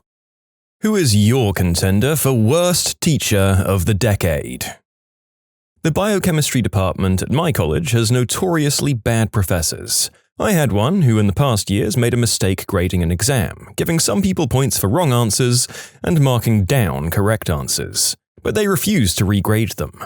She was the stereotypical, bitter, "my class is hard and some of you will fail" professor who still thinks that suffering is a rite of passage in the sciences. She wouldn't upload slides even when students were snowed in at home and the lecture recording malfunctioned. A lot of university professors don't care about their students, but this one truly made me feel like she wanted us to fail. By the second week of class, I cried in lecture and went straight to my advisor afterwards to switch from a Bachelor of Science to a Bachelor of Arts just to get out of her class. Third grade teacher. She had her teacher's pet that could do no wrong. One day, her pet got a low score on her test and began crying. To make her feel better, she points to the worst student in the class that probably had an undiagnosed learning disability and says in front of the whole class, "Don't worry, you could be like her and have an F carved into your report card." In 5th grade, she yelled at me for using a mechanical pencil instead of wood on a page she would never read. Oh, Mrs. Davis in 1st grade. One time I had a messy desk. You remember those ones with the top that flipped up so you could store your books and stuff inside. She picked up the desk and literally dumped all of my books and school supplies onto me and made me clean it up off the floor while the rest of the class watched. Of course, I started crying. What kind of sadist does that to a frickin' 6-year-old? Well, funnily enough, my school history teacher was weird. She'd always give us strange assignments and tell weird stories about her personal life. But today I learned that she shoved a knife into the stomach of her husband about a week ago. He's alive? When I say funnily enough, the funny thing is that I found this question the same day I heard the news. The stabbing part isn't funny at all. A college business statistics professor who only talked about how rich he was from learning statistics and how he had a Porsche with a radar detector in the front and back. I failed that class. The next professor was so much better and I actually learned from her and passed. We had a professor who was similar. He'd always talk about how successful he was. Once he claimed that instead of sending a CV for a job application, he just sent a picture and got the job because he thought outside the box. I had a similar professor too. He'd always talk about how many Fortune 500 companies he'd worked at in the past 10 years. All I could think was, man, this guy cannot keep down a job. I do think it's unfair when other professionals accuse teachers or lecturers of being people who couldn't make it in their desired field. Loads of teachers just genuinely thrive in academia and enjoy educating. But I'll reluctantly admit that they may have a point in one or two cases like the above one. Imagine blowing through all of those jobs and then just getting a job where you waste everyone's time bragging about your, quote, achievements. In 6th grade, I was sick and missed a day of school, so I didn't know what the homework was. The next day in class, the first thing I did was ask one of my classmates for the previous night's homework so I could do it that night. My teacher gave me a 0 and a detention in front of everyone for not turning in the assignment. I went to her privately after class and explained that I didn't have any friends in the class and had gotten everything I needed to do it that night as soon as I walked in before class started. She told me it's not her problem if I'm a loser and that I should have found a way instead of making excuses. I was a great student with straight A's, never missed school and was always well-mannered. I was absolutely mortified and so deeply hurt because in reality, not only did I not have any friends in that class, I didn't have many friends at all. The friends I did have, which were more school friends than actual friends, were on another team, so had a different set of teachers. Later in the quarter, I turned in a poem that I was incredibly proud of. I got nice paper to print it on and everything, and the poem itself was very real and raw. She failed me on the project, and when I approached her about why she failed me, she told me the whole thing was stupid, the visual presentation and the poem itself. My mum still has that project framed in her house and reminds me from time to time how meaningful it was for an 11-year-old to have written it. I'm not sure what that teacher had against me and still haven't been able to make sense of it all these years later, but I've never forgotten how she treated me. Grade 10 English teacher. Had an assignment where we made up fake names and did a pen pal to other students in the class. He also joined the assignment and wrote very inappropriate letters to one of the female students. She loved the boys, but always hated on and picked on the girls. Just as an example, I worked really hard on a project for her class. It came back with a D- on it. My mum had had enough of her crap and took my project to the principal. She asked him to tell her what grade he'd give on the project. He looked it over and read through everything and said it was definitely A work. Mum showed him the grade she had given me on it. The teacher was spoken to and my grade changed. She also failed me in that class along with several other females, claiming I'd never turned in any homework. I had, but couldn't prove it. The boys in her class never received less than a B. The year after I had her, she retired after speaking with the principal and the school board again. By the way, I was a straight A student except in this one class. In middle school jazz band, the teacher asked me to play a solo during one of our performances. After the performance, the teacher congratulated us and told the soloists what a great job they did. Except for me. For me, I was told how horrible I sounded in front of the group. Never performed a solo again. 3rd grade teacher pinned me against a blackboard. I remember looking out to my classmates and seeing the look of horror on their faces as I gasped for air. This was in '79. Then later, a girl he was writing to eventually came to her parents about it. She literally shoved a ball of duct tape in my mouth in front of the whole class because I couldn't hold in my laughter after my friend said something really funny. Mrs. Huddleston, grade 4. I had a troubled childhood, and I remember during that grade that I'd found out that my grandfather was divorcing my grandmother, and that he'd kicked her onto the ground and stepped on her while threatening her with an axe. So, naturally, I probably had some issues, but I never acted out like a jerk kid or anything. Anyway, this teacher was trying to teach me something after class, something with blocks and multiplication maybe. And I remember she was getting angry and frustrated, so I was crying because my home life had a lot of anger and fighting. She eventually slammed the blocks on the desk in anger and started screaming at me while other kids laughed. Now she wins awards for all of her good work. She might have just had an off day, but that school memory sticks out with me more than any others during that time, and I'll never associate her with anything else. That was 1994 or something like that. Screw her, man. A teacher who wanted students to learn programming, and the method of testing was filling the blank. No wonder most of them wanted me to tutor them. My math teacher was a terrible person. She once wanted to call my mum because I wasn't doing it how she wanted, and she got mad at me because I didn't know the mobile number of my mother. I think it was in 7th grade or so. She also told me in front of the whole class that I'm not the brightest bulb. I had a professor who was awful at teaching. I never liked him. He eventually got fired after an investigation into him, sparked by PETA, we were told, and found out that he was doing unethical testing on puppies and falsifying data for academic studies before coming to our college. I forget his name, but he taught genetics. Mine asked me, "Did your father ever teach you how to act?" I informed him that my father had died 4 years earlier. 2 weeks later, my stepdad came to pick me up for an appointment, saying he's there to pick up his kid. The teacher over the phone with the office says, "You mean the deceased father is here for pickup?" All through high school, that teacher just kept doubling down, never showed remorse for what he had said. He'd chase me into other classrooms because I had a hat on and I needed to take it off. This gave me motivation to become the compassionate, empathetic, and awesome teacher that I am today. My kids always get the benefit of the doubt, and I respect them. I had a college professor who favored the boys blatantly. When a girl asked a question, she'd always belittle us or ask the questioner why they hadn't read the assignment. If a boy student asked the same question, suddenly it was, "Oh, good question. Let's explore that." She couldn't explain concepts well at all. We destroyed her on the end of course review after finding out she was seeking tenure. Seeking tenure pro tip: don't alienate 50% of the student body like an idiot. Solid career advice for any aspiring educators out there. If all the people you find yourself criticizing heaviest are of a particular gender, race, or genetic factor, maybe you're a jerk and you're digging yourself into a real deep hole that you deserve not to climb out of. A math teacher in grade 9. His name was Mr. Tingley. Not even kidding. The entire class, other than me, failed grade 9 math. None of us ever understood what he was saying. As an adult now, I think he had dementia. I got 93% in math despite not knowing what the frick was happening ever in that class. When I was doing placement forms for high school, they tried to put me in academic challenge math. I said, "No way, just please let me do normal math." When I had my first test in grade 10, I got 34%. There was an emergency meeting with the teacher and the principal where they interrogated me for being on substances. Nope, no substances. For some unfathomable reason, the Tingler, which is what we called him, liked me and gave me that ludicrous mark in his class. The grade 10 teacher suggested moving me to remedial math. I said no. I asked her to teach me grade 9 and grade 10 in the same year. She said that would require 3 hours of homework per day just for the grade 9 math. I said fine. I wound up with 5 hours of math homework per night.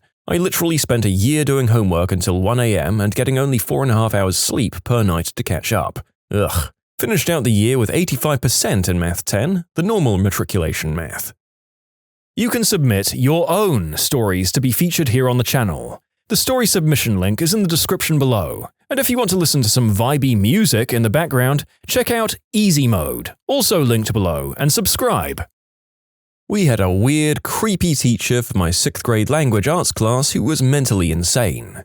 Mr. S immediately established himself as the de facto cool teacher of the school. In fact, as a teacher, he was quite generous to all the boys in the class who went along with his antics. I was not one of those. We had several books we had to read, and as the year progressed, we were woefully behind on every single one of them, meaning that we were going to be unprepared for the standardized tests the district did at the end of the year, and rumors abounded that if we got low scores, we had to take remedial classes. I protested, and nobody cared. I started to suspect that he was messed up in the head when he started making off comments to other male students, and when he started to refer to the narrator of an audiobook we were listening to as his best friend. I read a lot and listened to many audiobook tapes, and I knew that the man was a renowned and respected voiceover artist, so I started having my doubts about Mr. S. One day in November, I came in on a Monday morning and the principal was in the class, and we were advised that Mr. S had gotten into trouble, had been fired, and would not be returning. The teachers refused to tell us anything more. Rumors swirled, but then died away. Luckily for me, my mother was in the school district. One day in 9th grade, I attended a social function and I asked a teacher about Mr. S. Apparently, he had been grooming some kids he liked and invited them over, where he gave them booze and put on some adult films. Thank God when he tried to go further, everybody freaked out and scrammed. He was promptly arrested the next day on his way into work. They found all sorts of unsavory stuff at his place. Oh, the agony of choice.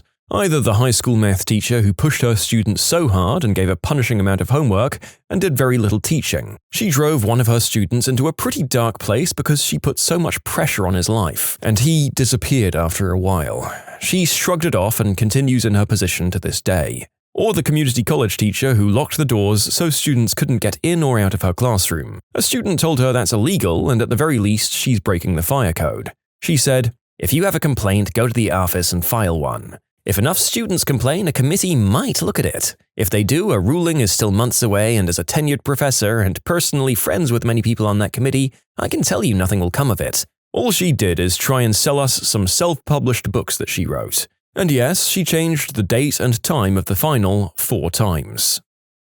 Mrs. Livesey. Her name spelled backwards is Yes Evil.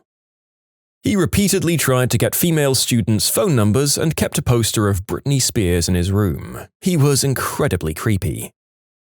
I was a nerdy student who was known to be liked by all teachers and students. This one art teacher decided she didn't like me and kept telling me that my artwork was basically crap and I should redo it, and at the end of the year gave me a 4, which is the equivalent to a D. I was the only kid who got that grade. Even the kids who didn't turn in their work got C's or 3s. When a student came back from heart surgery, our teacher straight up didn't believe them. She humiliated me in front of all my classmates by pointing straight at me and saying I did bad on an exam. I was 9 years old, kinda why I have anxiety from school to this day. For grade school, my grade 5 teacher. Every little thing I did, she'd call me out and get me in trouble no matter what. Before and after that year, I never got in trouble. She never helped me no matter what as well. Even though it was my first year out of special ed and I needed the extra help in the transition. Oh, and worst thing she ever did to me? When I was in her class, I fell off the monkey bars and hurt my back real bad. I was screaming in pain and could barely walk. When I was walking to the office with the playground supervisor, she saw us and told me that I was fine and I should be in class, even though she had sent me home for smaller medical things before. The playground supervisor told her off and went to the office, explained everything and phoned my mum to take me to the hospital to get checked out. Let's just say my mum was really happy that this teacher retired before my brother had her. She was happy that she had never had to deal with her again either. And for university, my sports economics professor. He only tested on the sample questions we had, but never went through how to do them in class. All he did was go over the background of the topic. We had a teacher that was a neo-Third Reich enthusiast. I'm dead serious. My kindergarten teacher 35 years ago. Here's a few things I remember. Called me out in front of class for coloring a banana poorly. I'm severely nearsighted. This happened approximately 6 months before my first pair of glasses. We had a nap rest time. The other class got to lay down on floor mats. We had to rest our head while sitting at a desk. No problem. However, she'd yell at anyone whose eyes were open. If you didn't have your eyes closed, you'd better not face her desk. SWATs were a thing back then for pretty mild behavior and or not getting homework done. Forced everyone to take a tree's worth of worksheets on the last day of school to practice over the summer. They were just extra copies of what we'd already done, and everyone talked about how we were just going to throw them out as soon as we got home. Well, I'll say one thing for this teacher, and that's although it seems like she was, as you say, absolutely terrible, that the fact that all of this was acceptable might have been more of a product of the time than anything else. Even though there are still shocking teachers today, I'd be surprised if anyone could get away with laying a hand on a kid like she did. My junior kindergarten teacher was definitely a racist. I started school in 2002, so September 11th was still pretty fresh in our minds. Most of the students were non-white and immigrants, or the kids of immigrants, and most were Muslim. My junior kindergarten teacher happened to dislike those groups, so she took it out on her 4-year-old students. She did crap like changing our ethnic names to something more Anglo. My easy-to-spell, easy-to-pronounce 3-letter Hebrew name was changed to Aaron, for example. And she only called on white, non-immigrant Christian kids and made fun of kids who kept halal or kosher, yelled at me because I couldn't come to school on Yom Kippur, and talked smack about the hijabi mums to the few white, Christian, non-immigrant parents. Oh, not a teacher, but a guidance counselor I had when I was in my final year of school. They told me I would end up dead in a gutter in 20 years if I didn't go to university. My 3rd grade teacher bopped us in the head with a plastic wiffle bat when he didn't like our attitude or answers. Had to stop when he made a girl's head bleed. He hit her barrettes. For me, my grade 2 to 4 teacher. For some strange reason, the school kept her with us for 3 straight years. She was not a nice teacher and always had a frown on. The worst thing she ever did was the school had some kind of bike competition that we could sign up for. Nobody in my class signed up for it, so she kept us in the class away from the event. We could see the whole school watching the event through the window, and we were pretty mad.